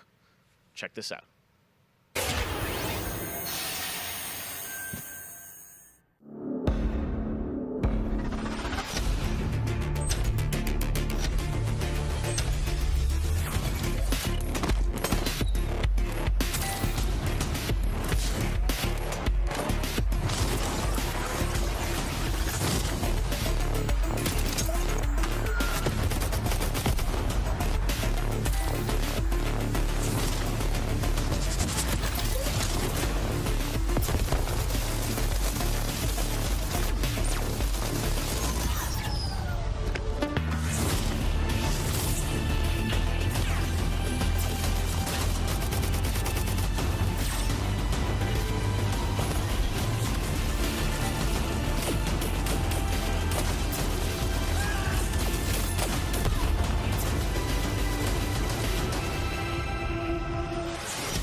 Next spring, get ready to experience memorable moments and non-stop action from all 9 Star Wars films in LEGO Star Wars The Skywalker Saga. The entire series has been reimagined with new fun-filled LEGO humor, and now we've got your first look at the gameplay trailer.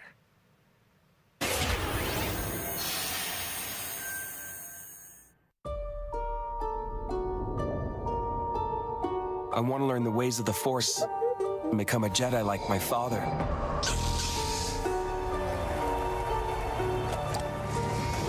The Force is unusually strong with him. That much is clear. Twisted by the dark side, young Skywalker has become. Help me, Obi-Wan Kenobi. You're my only hope. That boy is our last hope. No, there is another. I'm from the Resistance. Your sister Leia sent me. We need your help.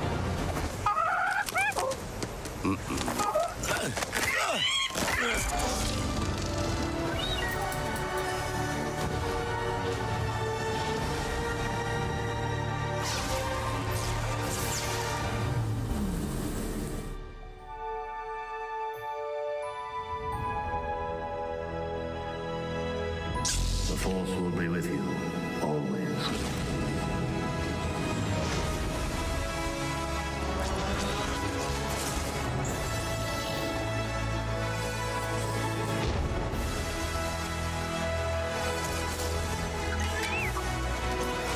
Punch it! Not him, The Falcon!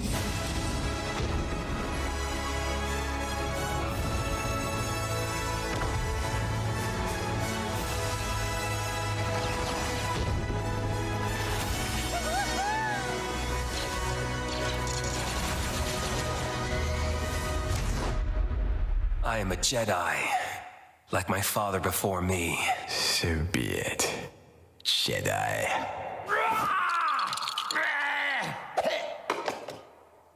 Huh?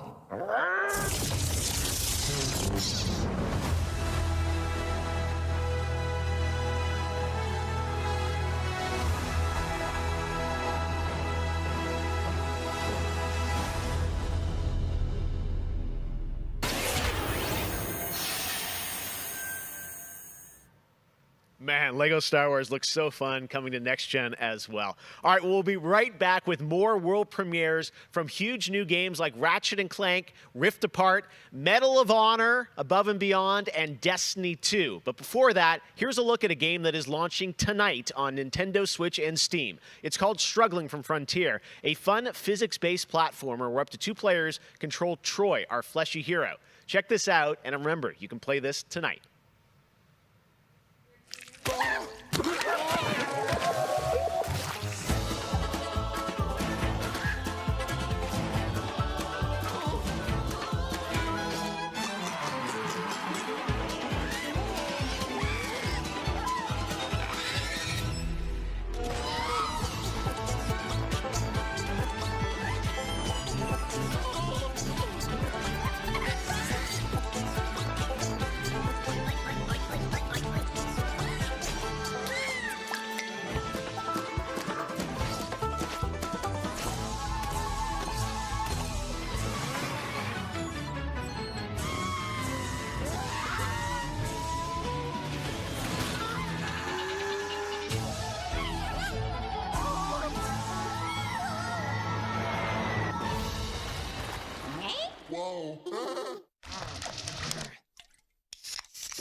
We're near Little Hope.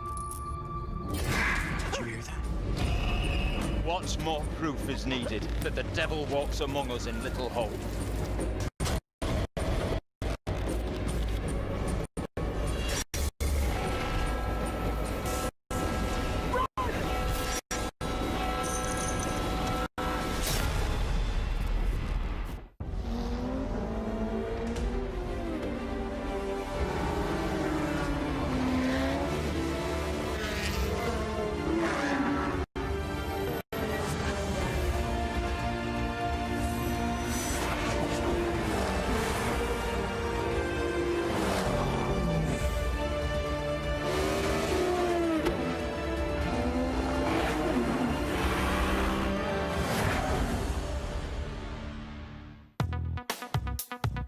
I gotta say, the game that I've given the most hours to, that I love going back to, is Assassin's Creed Odyssey. And I have to say, since Origins came out, this new reboot of Assassin's Creed, so to speak, that was my first time getting into it.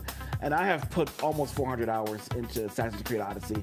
At the moment, I enjoy to play Fall Guys with my friends. It's very funny, easy to learn, but hard to master. I have a few games that I binge play, games that I return to every year. Halo, the entire Master Chief Collection, is really a big one for me where that's concerned. But I also still just casually binge Animal Crossing, and I've been doing that basically all year. I haven't put down Animal Crossing since I downloaded it. I find the daily repetitive rhythm so soothing and predictable. Although much like my house, my island is still a complete tip. Up next, we have the award for Best Microsoft Xbox Game. And the winner is Tell Me Why. Congratulations to Don't Nod Entertainment. Well, after a big day of Gamescom events and announcements, you'll be happy to know that IGN is going to help you digest all that info with Gamescom Daily Show, where you can get all the daily highlights and a late night show experience from gamers for gamers. Back to you, Jeff. Thank you very much, Sid. And by the way, congratulations to Don't Nod for Tell Me Why, a really important game that is out now that you can play on Xbox and Game Pass. And as we know, there's a lot going on in the world, and that goes beyond the pandemic. Between social conflicts we're seeing in the news and acts of nature, we can see how vulnerable we as people can sometimes be. And now I think it's as important time as ever to remember to come together and support one another. We are a global gaming community. There are millions of people watching tonight, and I know we're all here because we love games and we know that games are good in the world and can bring us together, and I think we've all felt that in 2020. So I think that's really important to remember amongst all the games and trailers. All right, well, one way as a community we can come together to do some good is the Gamescom Forest. Gamescom has launched a reforestation project by planting a Gamescom forest together with the community. Gamers worldwide can go to gamescom.global and donate to plant more trees. So let's plant a forest together.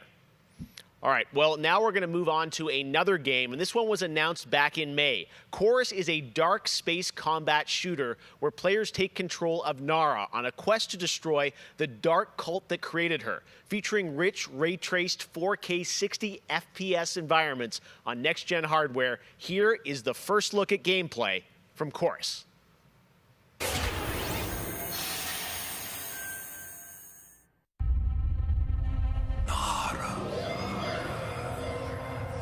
You have broken my heart.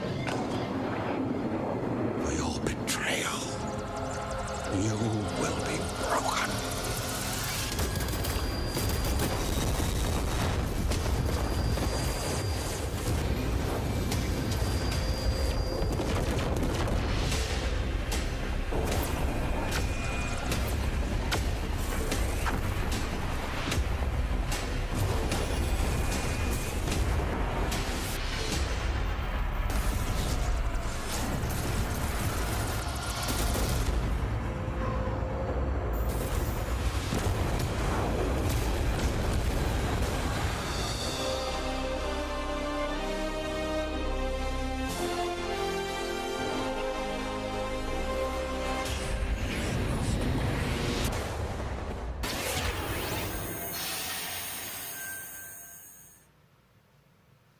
How many crowns have you won? If one game has defined the summer of 2020, it absolutely is Fall Guys from Mediatonic in London and Devolver. This game is setting records and putting a much-needed smile on everyone's face. Fall Guys, I think, represents our industry at its absolute best. Well, soon the Fall Guys experience will evolve with Season 2. There's a lot of new stuff coming, and tonight, Mediatonic is about to give you an exclusive sneak peek at what's next. Get ready. I think the internet is about to freak out. Here it is, Fall Guys Season 2.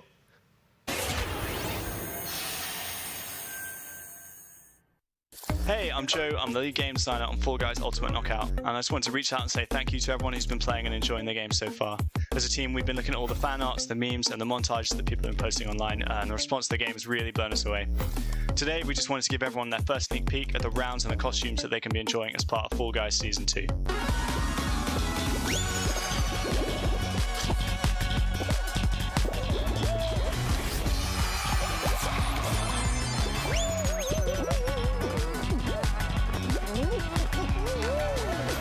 In Season 2, you'll be dressing your Fall Guy as a medieval hero and competing across brand new rounds inspired by epic quests from the Middle Ages.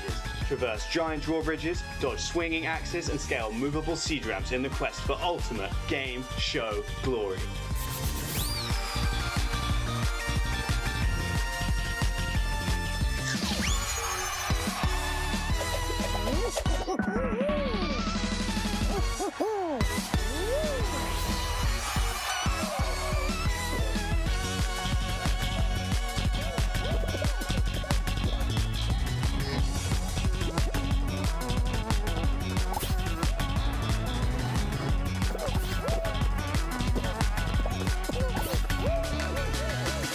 Enjoyed the sneak peek of Fall Guys Season 2. We're still adding the finishing touches to development, but if you want to stay up to date, then at Fall Guys Game on Twitter is where you want to be. We'll see you on the start line.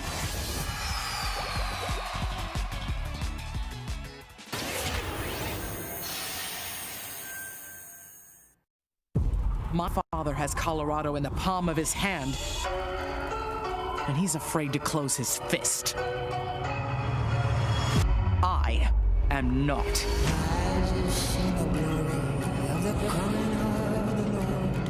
His truth is marching on.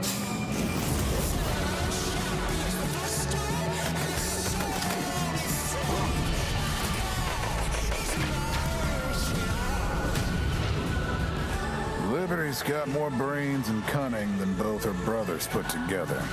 She's the only one who could actually run Colorado. She's already tried once.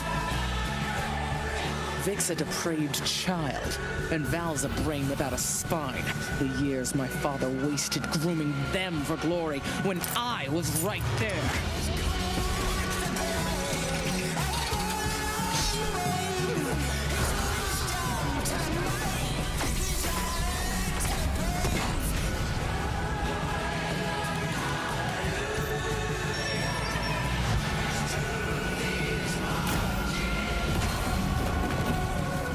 Back to Arizona, Rangers, and I'll pretend none of this happened. Stay, and you die alone.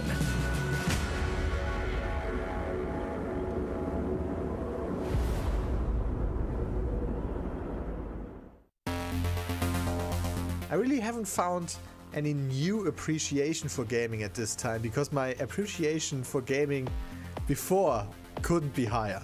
Com certeza, jogos multiplayer preenchem completamente a conexão social que eu preciso ter com outras pessoas nesses tempos de isolamento, e é o mais próximo que a gente pode ter de experiências reais com pessoas que estão longe da gente. You get to travel all over the world in games, which is something I've always taken for granted. At the moment I'm playing Ghost of Tsushima, and you know, I kind of prefer it to the real Japan just because I've heard that in real life they don't let you run around with katanas. I appreciate games a lot more than films, music, or whatever, and it's just fine for me to have the time to play with friends or even with my family, to have a lot of fun. I've been mostly at home with small children, and gaming is the only thing that I get to do for myself anymore. I find it's not only an escape, it's also a way to challenge my brain. gaming is becoming clearly more important for a lot of people. You know, play is a natural instinct, and from Animal Crossing to The Last of Us Part 2 or Ori, yes, it's definitely an incredible time now to be a gamer, yes.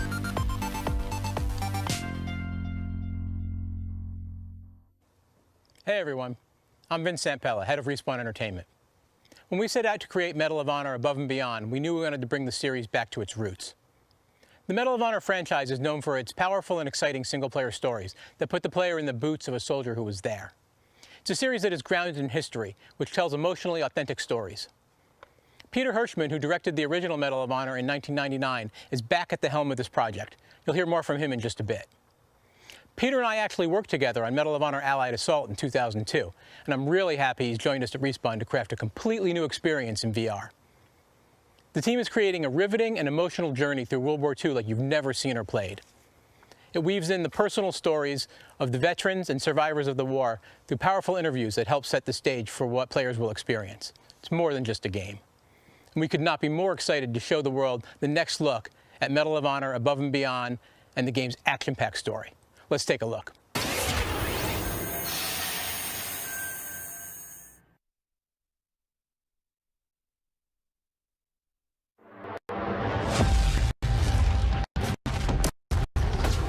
I know this is the first time some of you will see combat. I know you're scared. Let me be clear with all of you. I'm scared too.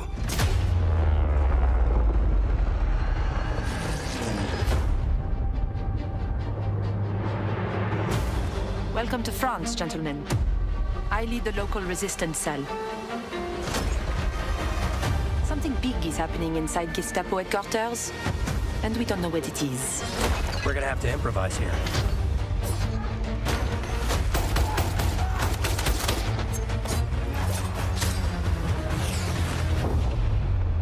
Members of the resistance are perhaps the bravest people fighting in this war. But you really should stop. There is no future in it. Sorry to interrupt, Lieutenant.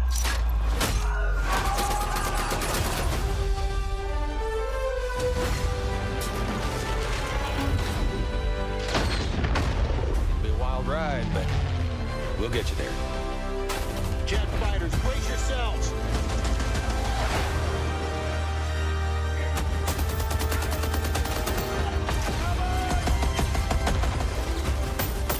Like I said, boom.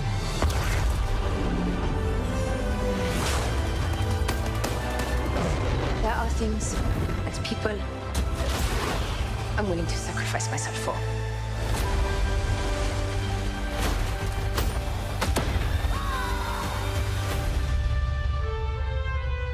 Somehow, this motley crew has been tasked with saving civilization. God help us all.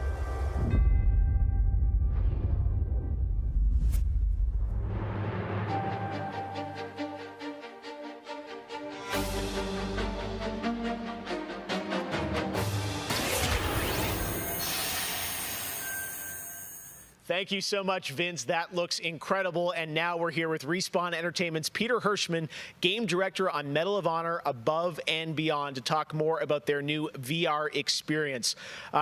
Peter, I got to say, the trailer really grabbed me. Such an incredible story that you're telling to.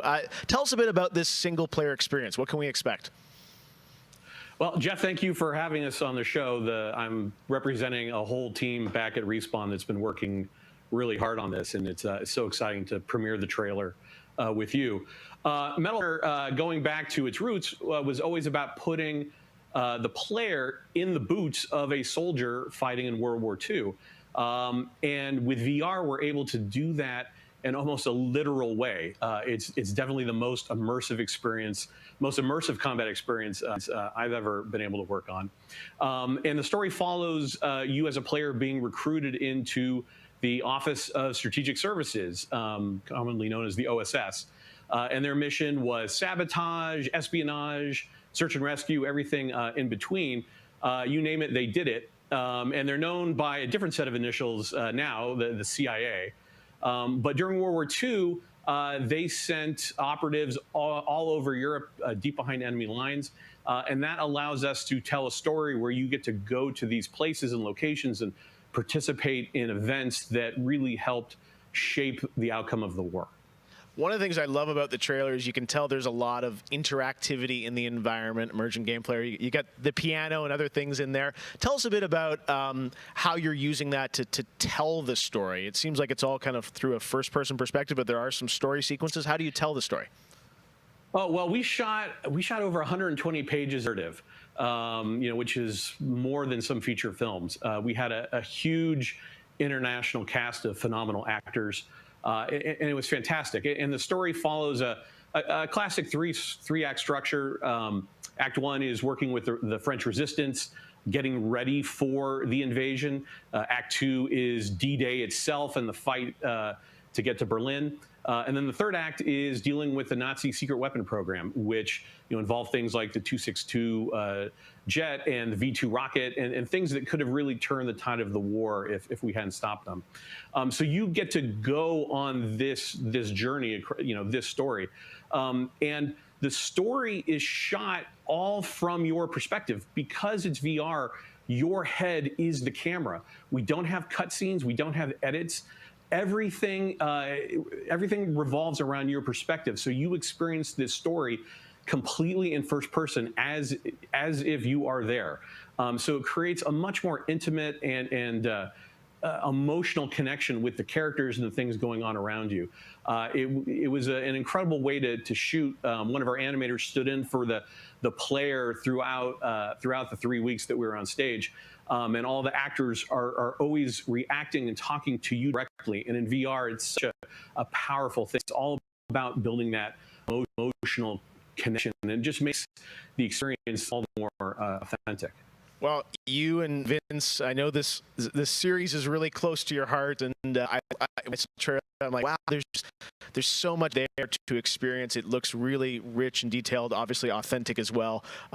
Paying tribute to everyone that was involved in the war. I wanted to ask you also about multiplayer, which is something that Respawn is really known for, and you've had a great single player experience. But I hear you might also be doing MP too.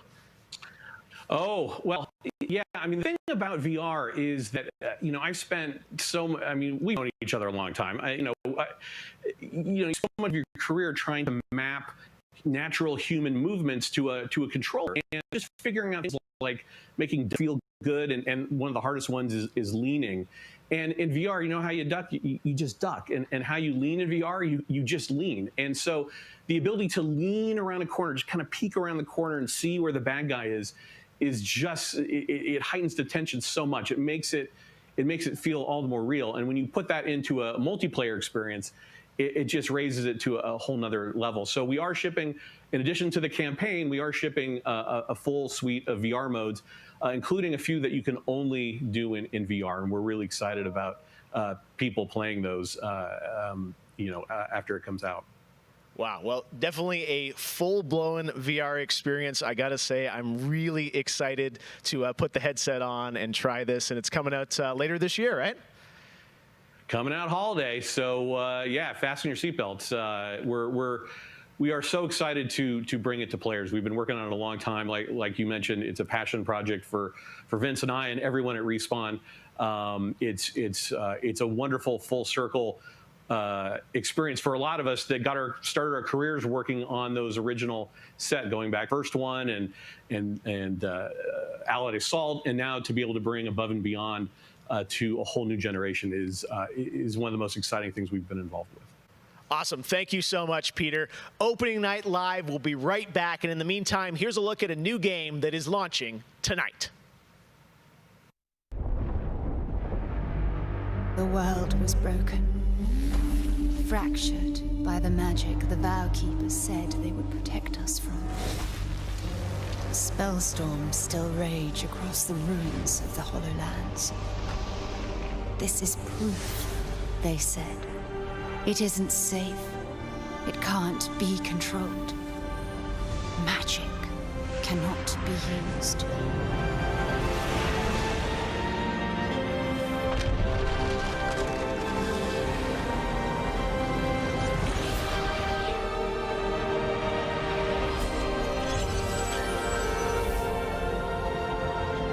but I am a battle mage.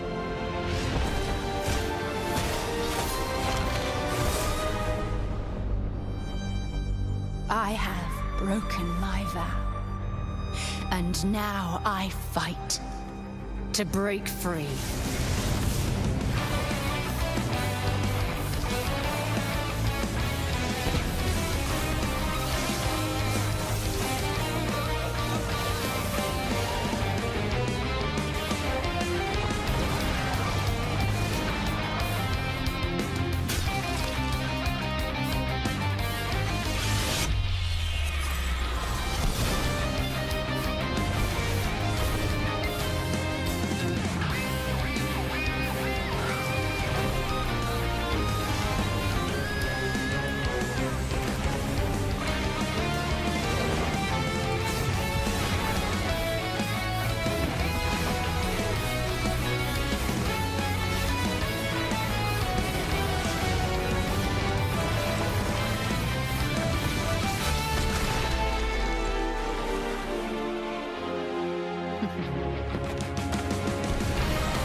So many great games in Xbox Game Pass, and many of tonight's games are in it as well. Every year at Gamescom, we like to highlight some incredible games made in Germany. And tonight, we have a special announcement about one of the most legendary German games of all time, created by Factor 5. Enjoy.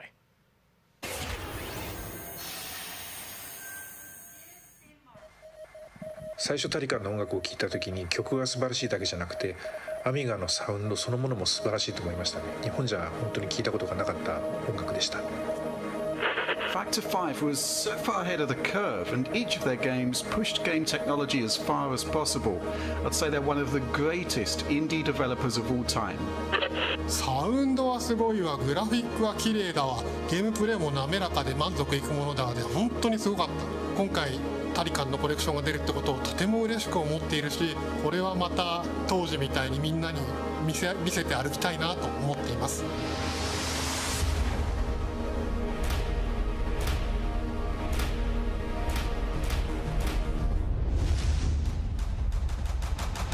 This was the first game that allowed me to completely fulfill my musical vision. It defined my career, and the fans have been there ever since. To this day, it's one of my proudest works.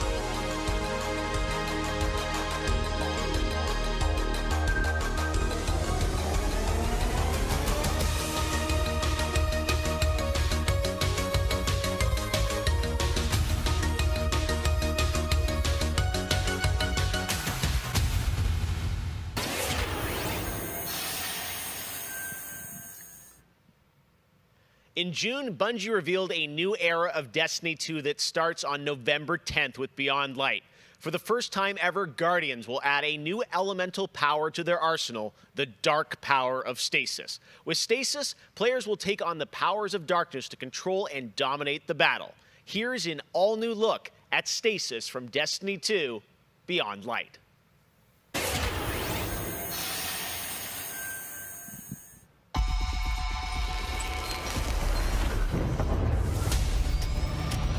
The floodgates are open. The darkness is here. As you step away from the light, we need only look inward. Focus your power. Let it grow. Our fight is far from over.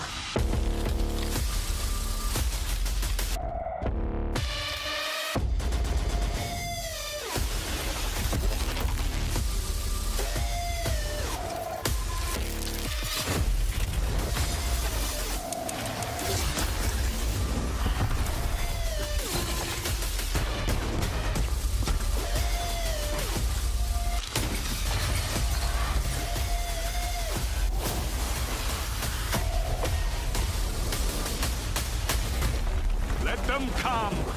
This is their fate. One after another.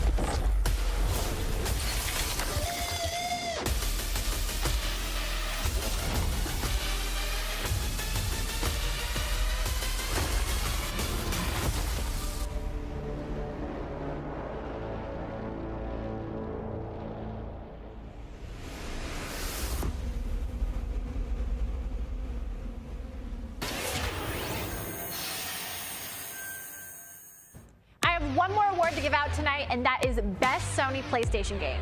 So, without further ado, the winner is Cyberpunk 2077. Congratulations. Of course, there are even more awards than the ones I announced tonight. So check out the Gamescom Awards user voting, where you can vote for your favorite streamer, Gamescom's Most Wanted, and Best of Gamescom. The winners will be revealed at Gamescom Best of Show, along with cool cosplayers, esports, and more. So tune in on Sunday, August 30th at 8 p.m. Central European Time to see the grand finale of this year's Gamescom, where we give gamers the stage. That's it for me tonight, but before I turn it back to Jeff, I just want to say that I hope everyone out there is staying safe and healthy. We're all in this together, so take care. Back to you, Jeff. Thank you very much, Sydney. It's great to have you on the show again this year. All right, well, a lot of people have been wondering, what will the next generation of gaming feel like? How will it be different? What is that generational difference?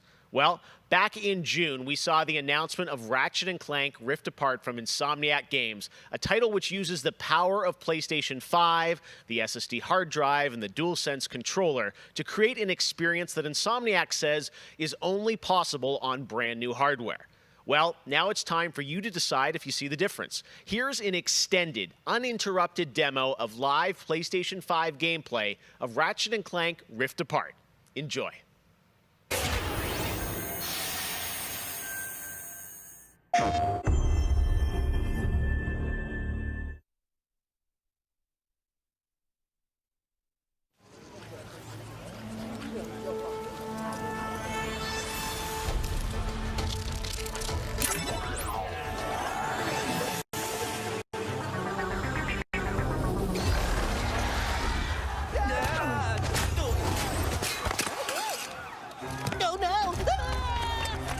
back.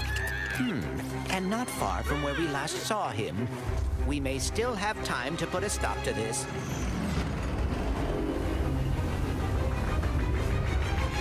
Hey, I think I found the wombat! Oh dear.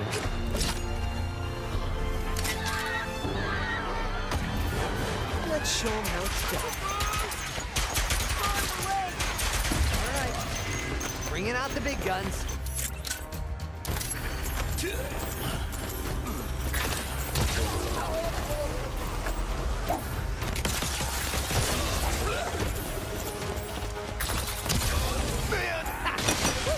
Feels good that he's back in action.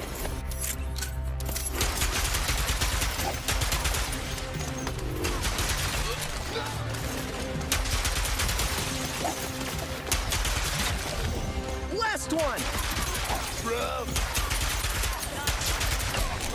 The train's pulling away. Let's go! Now I'm definitely gonna miss my train!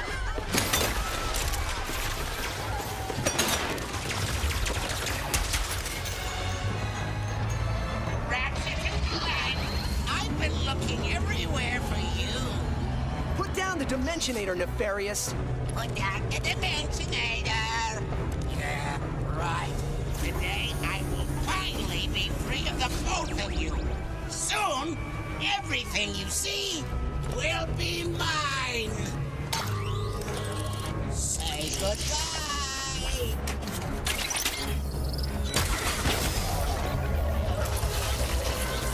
What did you do?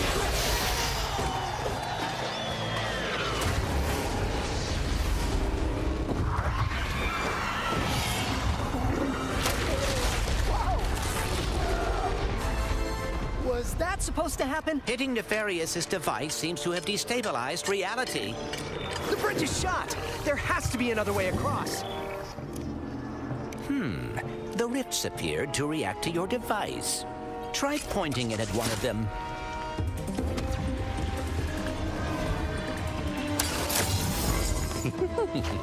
That was rather exciting. Games before trade!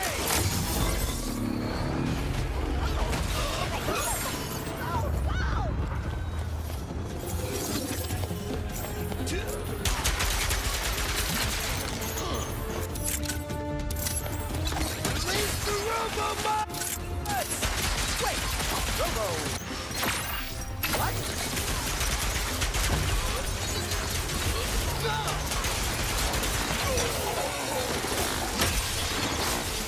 That's all of them. Whoa! Watch your head! This is worse than I had imagined. Everyone look! It's Ratchet and Clank! Sand sharks from above.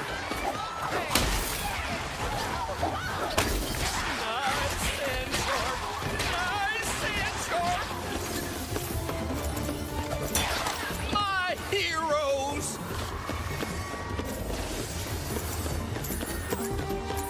I knew you'd come. Might as well. What's that? A kraken? Or at least a very large octopus.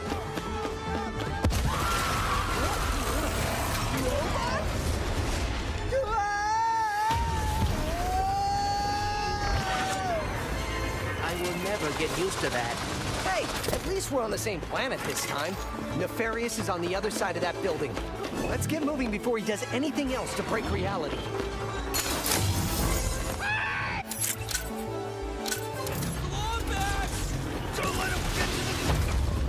Did Dr. Nefarious really resurface after all these just to try and take over the universe again? Yeah, I kind of wish he was doing a worse job. He must have more planned than he is telling us. That's what I'm afraid of.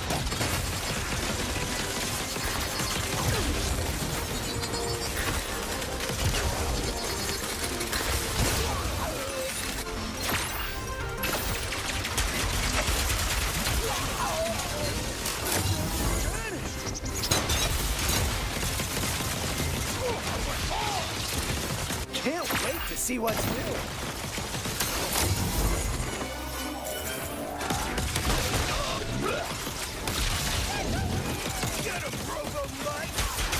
What?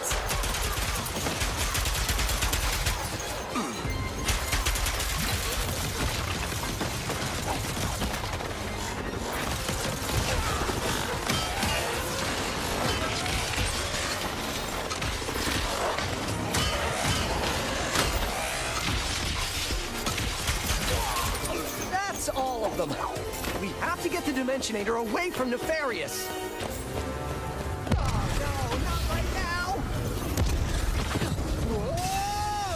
The dimensions are weakening considerably.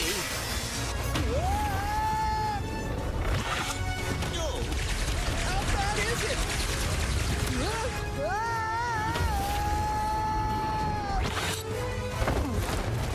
Well, it is certainly not good. Great! Where are we? Beats me.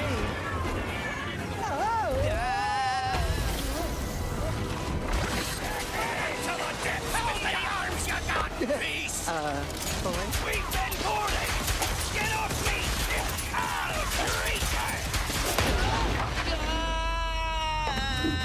Clank!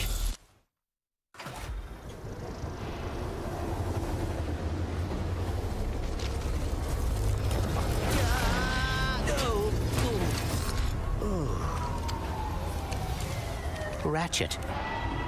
We are too late. Ratchet? Who?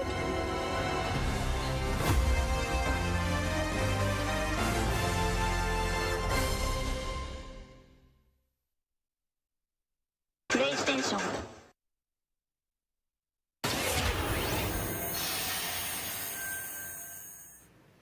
There you have it, Ratchet and Clank, Rift Apart, and now I am joined by Marcus Smith and Mike Daly from Insomniac Games. Guys, it was so great to see that long, uninterrupted demo of Rift Apart, and I have so many questions. It's amazing to see what you're doing with the power of PS5 and the SSD. Let me ask you first, Marcus, what are you able to do with Rift Apart that you haven't been able to do before in a Ratchet game because of the power of PS5? I mean, first and foremost, it's just pure horsepower, enables us to fill our worlds with the kind of density and life that we've never been able to do before. More importantly, perhaps, though, is the dimensional shifting that we have going on, which uses the SSD that allows us to fling the player from planet to planet to planet lightning fast, like in way, way faster than anything we've ever been able to do before. Yeah, the Rift tether, we saw that in the demo. We had seen some of that in the trailer. So that's all actual gameplay. Mike, I'm curious, like how does that work as you kind of play through the game? Are there certain moments and levels where you can jump, or how do you play through that? Yeah, so in the game, there is dimensional damage spread throughout the galaxy that Ratchet and Clank have to find a way to fix. And you can find these weak points in space-time that you can pull to you with your Rift tether. It's like being able to lasso a portal. And that enables you to basically like warp across the world to find new places to discover or gain a tactical advantage in combat. Wow, yeah, I got to say, like when you see that and you imagine the jumping from multiple worlds at instantaneously almost, and it sounds like there's no load screens throughout the entire game. That's right. We're going seamless. That's right. Yep. Wow, all right. You so confident, both of you say it. I like it. Now, let me ask you about DualSense. That's something that is a big part of PS5. I've had a chance to hands-on with the controller, with the adaptive triggers and the haptics. How are you using that to sort of impact the gameplay of Rift Apart? So at the heart of every Ratchet and Clank game is a powerful arsenal of weapons that just exude a ton of personality. And the DualSense is sort of like, it feels like it was made for Ratchet and Clank just because the haptics give us a whole new layer for the weapons to express themselves. So for example, your burst pistol, of course it gives you like a satisfying click or kick with every bullet. But when you throw the shatter bomb, you can actually feel the energy pulsing off the grenade fade away as it gets further apart from you. Basically, the haptics are expressive enough that every weapon feels different and you can tell what you're holding. But of course, the adaptive trigger like takes that to a functional level where, in addition to the trigger pull feeling unique, we can actually use that as a super intuitive way to add alternate functions to the weapons. So, for example, in the demo, we've got the Enforcer, which is a double-barreled shotgun. You can pull the trigger part of the way down until you hit resistance to fire a single barrel. And then whenever you feel like it's the right time, pull it the rest of the way for a double shot. So you might be swarmed by a bunch of little enemies. You only want to waste one shot on them, and then wait a minute for even more to swarm in before finishing them off. But a big guy, you probably want to just give both barrels to right away. So there's a nice intuitive way of basically raising the skill ceiling and giving you more ways to play better. Wow. No, I'm excited to see how you guys are going to roll that out across what I'm sure are an insane, group of weapons as always. Plot-wise, Marcus, tell us a bit about this game. I think some fans have wondered, does this tie into the movie plot line, the game plot line? Like, tell us in the Ratchet verse where this sits. Yeah. Well, canonically, this is an extension of Ratchet & Clank Into the Nexus, the 2013 game. But it's a standalone adventure, so it's one that even if you've never played a Ratchet & Clank game, you can get into it and you'll understand it and you'll enjoy it.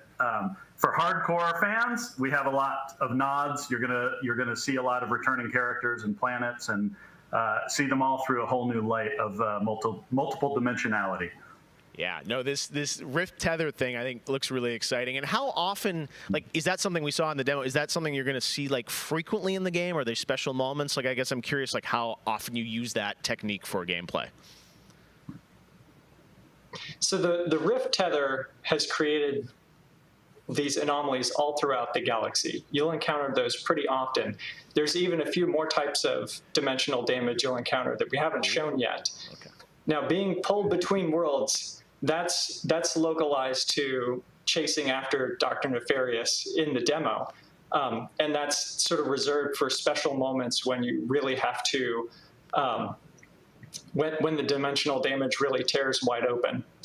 Well, I got to say, it looks incredible. And then at the end, we got another tease of this female Lombax. I know you guys have confirmed she is playable in parts of the game. I think everyone wants to know, though, do we have a name for her? The world is more interesting with mysteries, and we're going to have to keep this one a little longer. Do we get a number of letters in her name or anything? Too many smart people on the internet. They'll figure it out right away. She's not named Abby, though, right? All right, well, we'll have to wait and see what you guys have in store for us. I got to say, it looks incredible. The Ratchet games are always so much fun, and as you said, when you think of the power of SSD and the DualSense all coming together, it looks really exciting. Before we go, though, I think everyone around the world wants to know when we're going to get to play this game. Anything you can share with us on where you're at in development right now? Mike?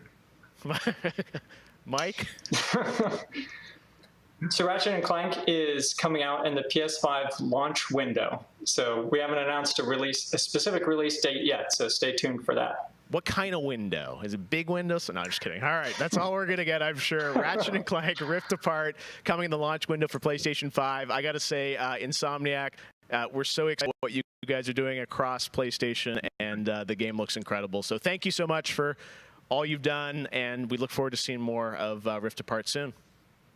Thanks, Jeff. Take care. All right, Marcus and Mike from Insomniac, thanks for showing us that first look at Ratchet & Clank or PlayStation 5. And that's going to do it for Opening Night Live. Thank you so much for watching from around the world, and make sure to stay tuned all weekend for more live Gamescom coverage at Gamescom.global. As for us, we'll see you later this year for the Game Awards 2020. Our team is hard at work to build a very special live show for you coming in December. We'll see you then. Good night.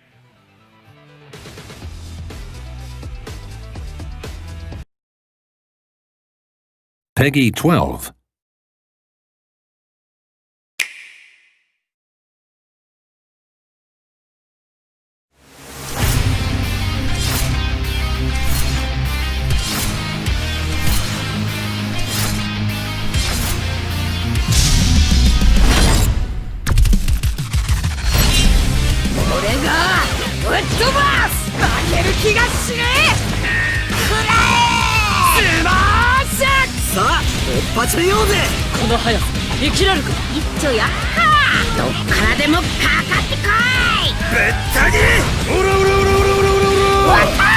えろ俺のコスモよ全部跳ねのけてやら上等だやってやろうじゃねえか行くぜクラマ全てを終わらせてやるこの腐りきった世界もろとも力の差ぐらい分かってほしいよね遊びは終わりよじゃあさようなら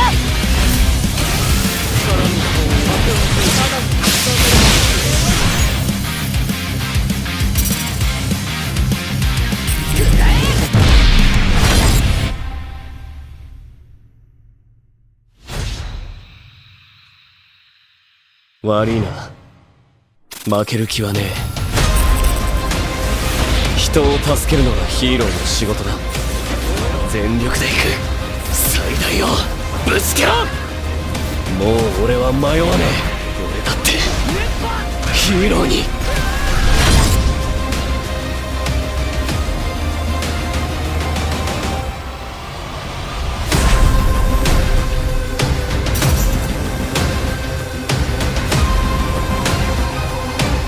世は空腹じゃ地層を用意せ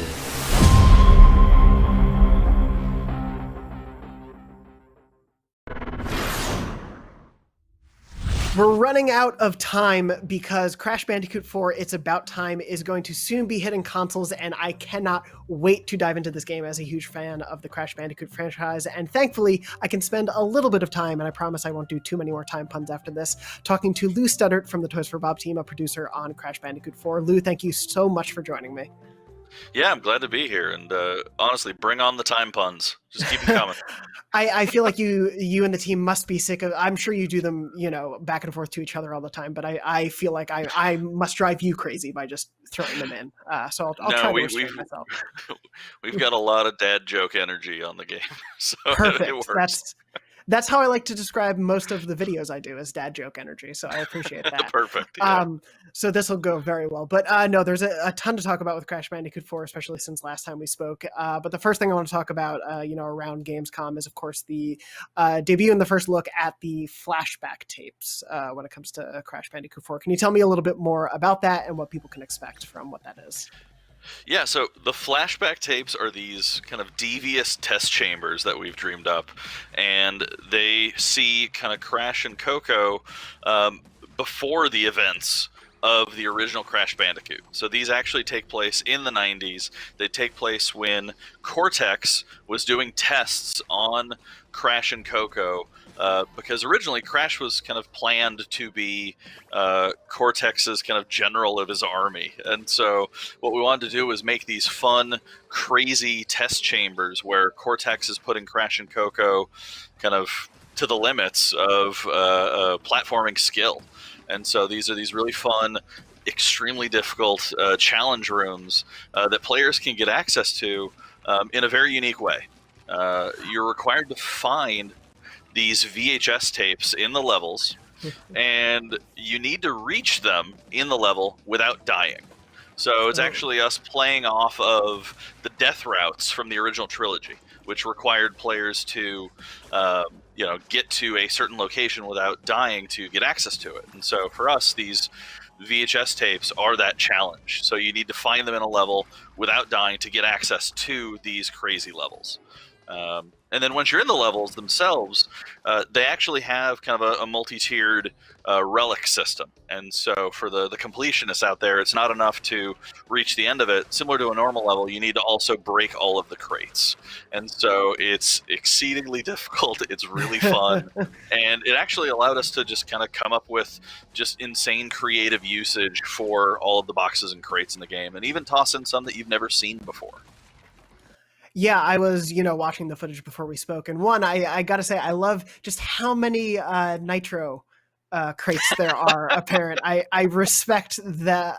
I can already imagine how frustrating I might feel on occasion at a missed jump or two, but how exciting it's going to be to try to overcome these levels. I do like that mix of the old and the new, because as you were saying, these take place back in time, but we're seeing, for example, one of the newer crates, which has that sort of like time countdown. Was there any worry about including some of the newer facets in these earlier things, or because sort of the way they're explained in the world, it was easy to kind of bridge that gap?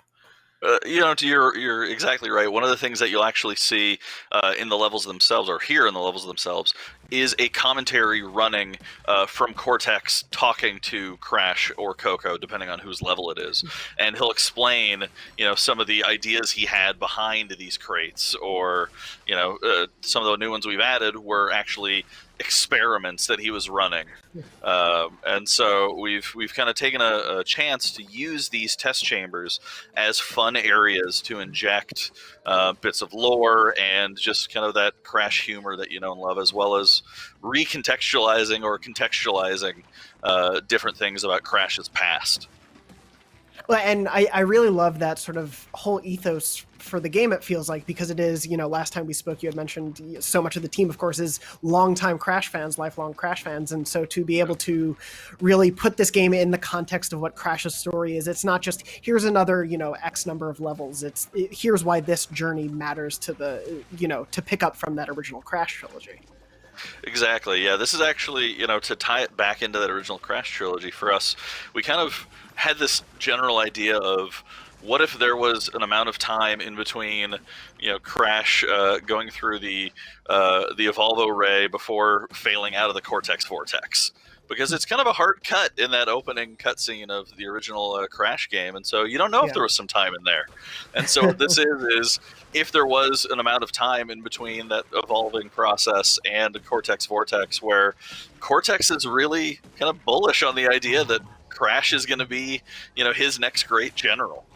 And so from a storytelling perspective, it was really fun for us to come up with some fun lines and some fun audio for Cortex and some of the other scientists, where they're really positive on Crash's progress and they're really excited to see what he could become without knowing that, he'll actually be their future nemesis.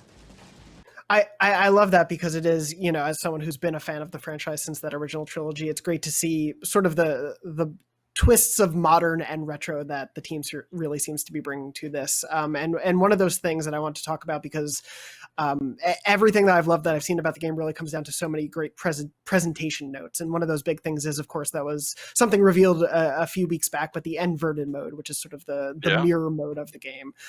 For those who may not have seen that initial reveal, or for people looking for a little bit more, can you sort of give me just like a brief overview of how inverted mode plays into the rest of Crash 4?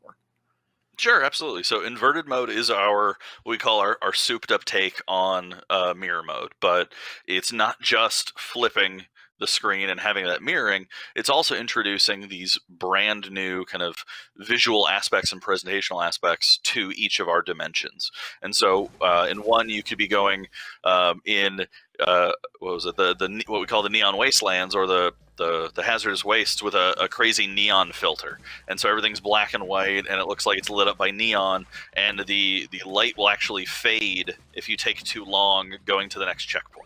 Or we have one that looks like you're underwater, and we're actually making it feel more like you're underwater. And so some of these have really fun gameplay altering effects. Some of them are purely visual or really excitingly visual, like one where you're in a black and white world and you're spinning, and spinning causes paint to spill out and paint the world. So this inverted mode is something that players will unlock part of the way through their journey in the game, and it allows players, once they've beaten the level, to access the level in this new mode with a unique feel, and also just more goals and challenges for them to take on. I love it, because it's there's this wonderful balance of wanting to bring people into the Crash world, but also to really give that level of, I think, depth that Crash longtime fans expect, but also that difficulty that fans expect. And there's just such a wide breadth of stuff that you and the team have shown off. It's been so incredibly rewarding as a fan to see, like, oh, there's this new layer, there's this new layer. It really does feel like this incredible full package for celebrating Crash's history and his future. Yeah, absolutely. I mean, it was very important for us to have kind of this foundational aspect of that original trilogy of games, and that kind of unique, what we call that perspective shifting platforming, that's really tied to the execution of skill and precision. But to take that as our foundation, and then just build on it and continue to iterate and continue to bring in new aspects, from quality of life things of our modern and retro modes, which allow you to, if you want, play where if you die, you always come back at a checkpoint versus having to need to earn lives, to just additional things for players to do to grow in that skill. Because the more you play this game, the better you get. The more efficient you get. The way that you see we have a death tracker now, and you see that thing shrink the more you play these levels. And then with inverted mode, we said we wanted something that played against that. We wanted something that took your muscle memory and threw it out the window and gave you a whole new fresh experience. And so from a new player coming in, it's a really welcoming start to joining in the franchise. But then for that classic player, we've got some devious things. Like these flashback tapes are just crazy, and the fact that you have to get to access them without even dying is just another layer. Yeah, and as you were saying, sort of as we wrap up, it both speaks to the death routes that were there in the original trilogy that definitely drove me crazy sometimes, especially when I was younger, but also the chance to have a new version of that here really does speak to, I think, sort of what this game is aiming to deliver, which I love seeing so much. As we sort of wrap up, I did quickly want to bring up, of course, because we've seen now Neocortex and Dingodile as other playable characters. And I was just sort of wondering on sort of a broad level, the team's approach to these new characters, because I got a chance to go hands-on with the Cortex level from the preview version of the game a few weeks back. And what I loved was I felt at first, I was like, oh no, this doesn't play like Crash. I'm going to have to rework my whole brain. And then it was like, oh, I could see a whole spin-off around the way Cortex plays. It felt like very well thought through. It felt very fun in its own right, but also fresh and unique and not just sort of a copy of what Crash was. Oh, fantastic. Yeah. For us, when making these alternate heroes, the way that players are going to get access to them is that as they play through the adventure, there will be a level introducing kind of them to this character like Cortex and Dingo that will teach them how these characters play.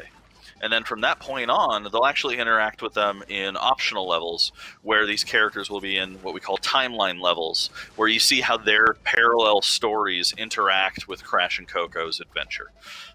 And for us, when developing these, what we wanted to do was make sure that they were all compelling in their own right. They have some kind of core fundamentals. Like we didn't want to make Dingodile into a 3D, action adventure game. They have some core, foundational elements of a Crash game, but then we wanted to give them their kind of unique play styles, their unique focus. And so for Cortex, he's a bit more puzzly, right? He's about figuring out where to go, how to change enemies, how to interact with them.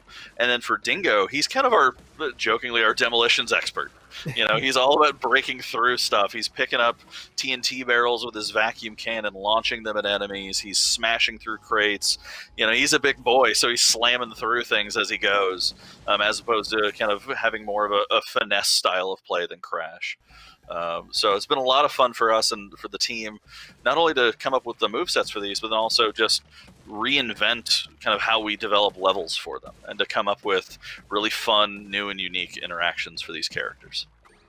Yeah, the Cortex level was such a fresh surprise, and I loved getting the handle of him. And so I'm very excited to see how him and Dingodile and how this all factors into the full campaign really plays out, because I'm very excited to see that full package.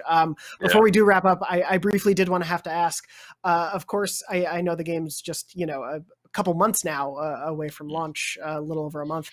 Is there enough time to put a John Carpenter reference in there now that we know he is looking forward to Crash Bandicoot 4? I have never been happier about anything on the internet ever.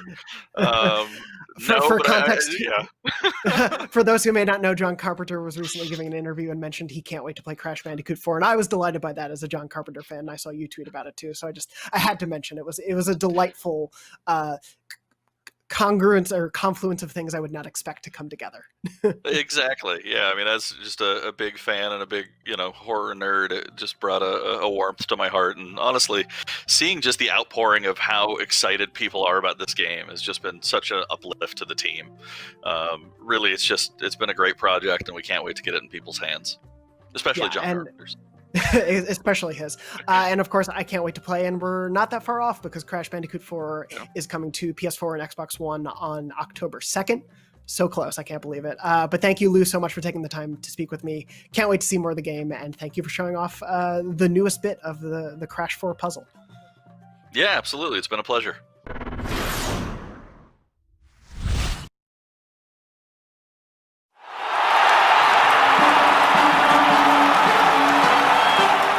I made it. Finally. After all these these years of hardship. After everything they told me, I will show them that even I can be the best player. Blood Bowl!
I'm Ryan McCaffrey. Today we're talking Age of Empires 3 Definitive Edition. It is out October 15th on Steam, Windows 10, and Game Pass PC. I'm joined by Adam Eisgreen, Joss Ellis, and Bert Beekman from the various development teams that are working together on this.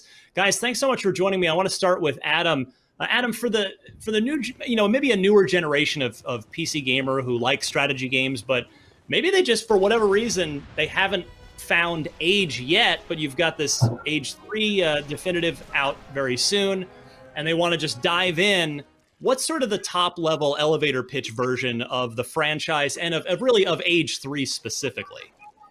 Well, Age is a series that's always concerned itself with history. We're a series of real-time strategy games that has always been about embracing what is amazing about humans and how we've come so far and how we've moved through history as different civilizations and which ones have kind of grown up and which ones have fallen under the weight of time.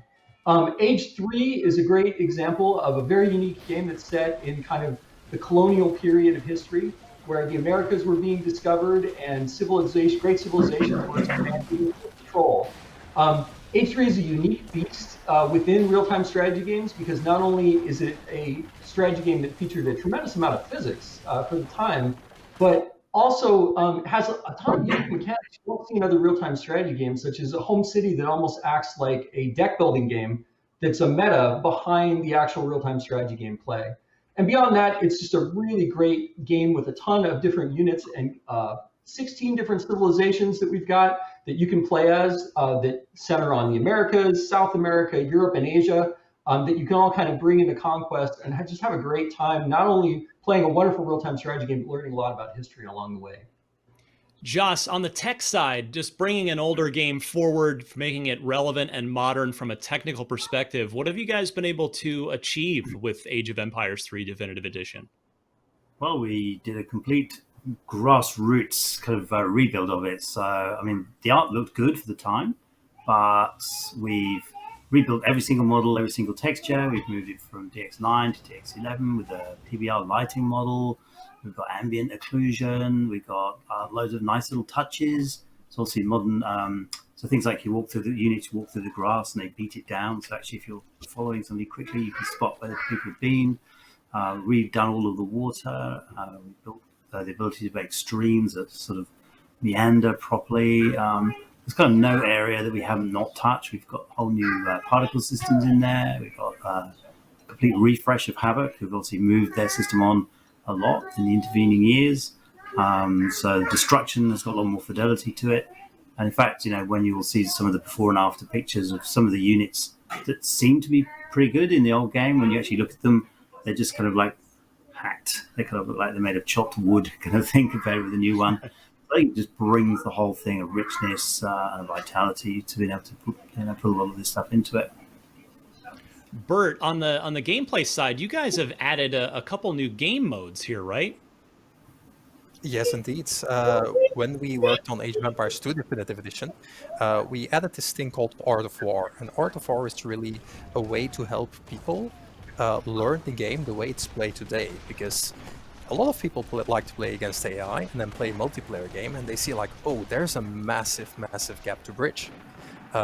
Especially because everybody who has been playing this game has been playing it competitively for like almost 10, 15 years. Right. And that's an enormous knowledge gap that we wanted to bridge. And that's why we added the Art of War missions to kind of help explain those more advanced pieces of RTS knowledge and try to share that with Age of Empires 3 players as well. So we noticed that was super successful in Age of Empires 2DE, so that's why we absolutely want to add it to Age of Empires 3D as well. Can you speak a little bit to the thing I was going to bring up is the tweaks to the Native American culture in the game? I know that's been addressed as well.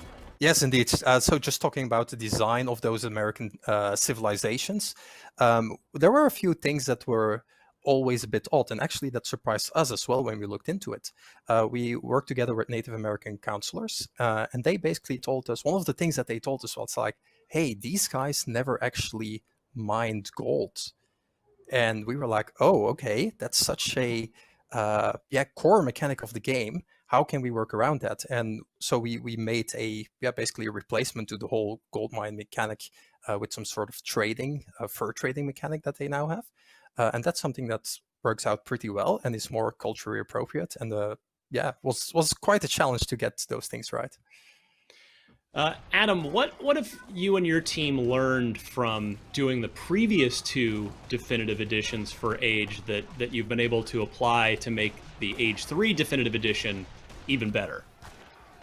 I think the most important thing that we've learned and grown along the way as a studio is in listening to our fans and working with them on these definitive editions.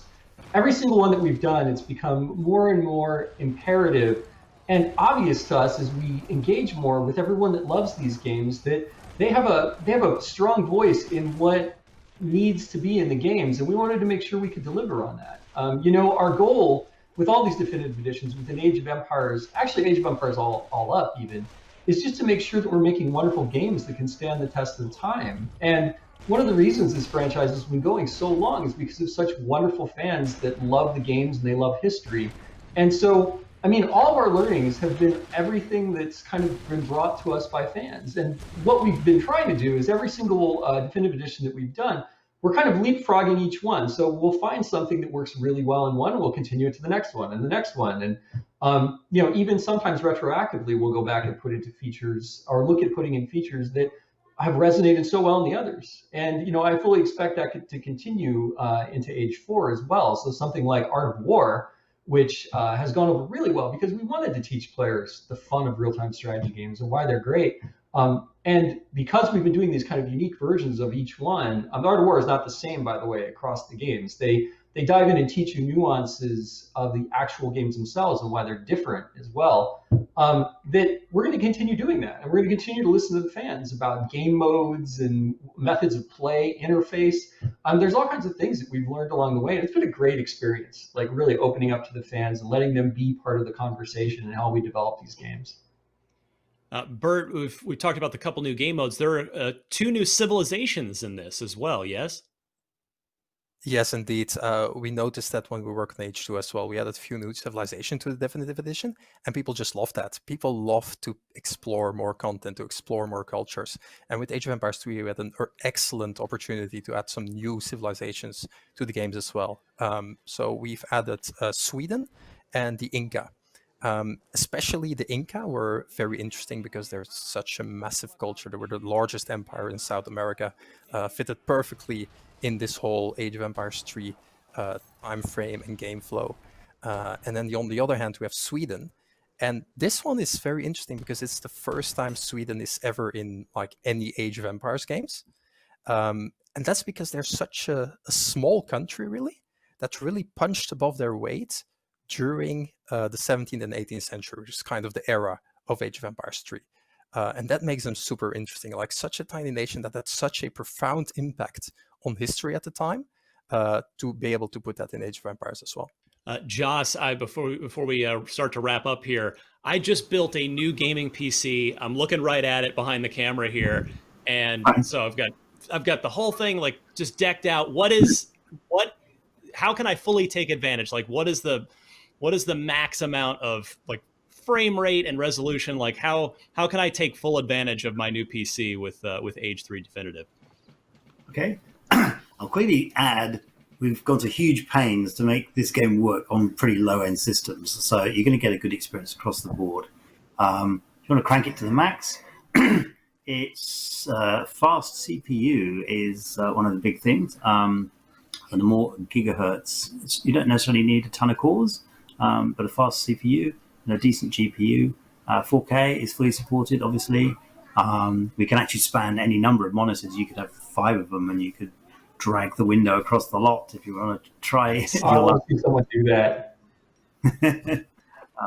So yeah, we've really gone to pains to try and support everything from a very bottom end, kind of like literally a Surface Pro 3, right the way up to an epic gaming rig. With NVMe drives will help a ton, tons of RAM. You don't need an RX 3000 series though. I personally have got a 1080 Ti, and that runs it awesomely right the way to the top.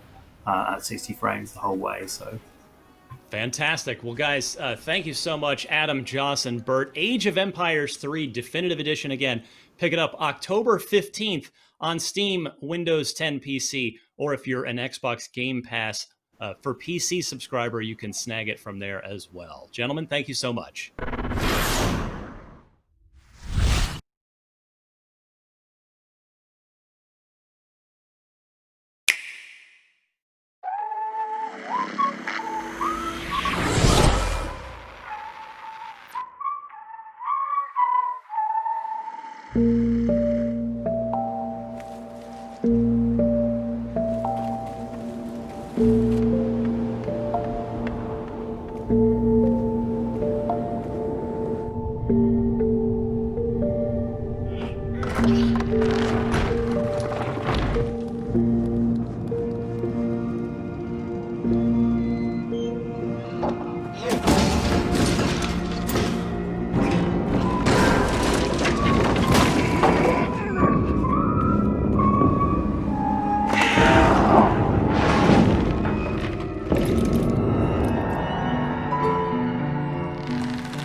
They have returned. They corrupted, divided, conquered, until finally, the gates of the celestial realm were thrown open. Our last remaining hope, the Stormcast Eternals. Vengeance made manifest.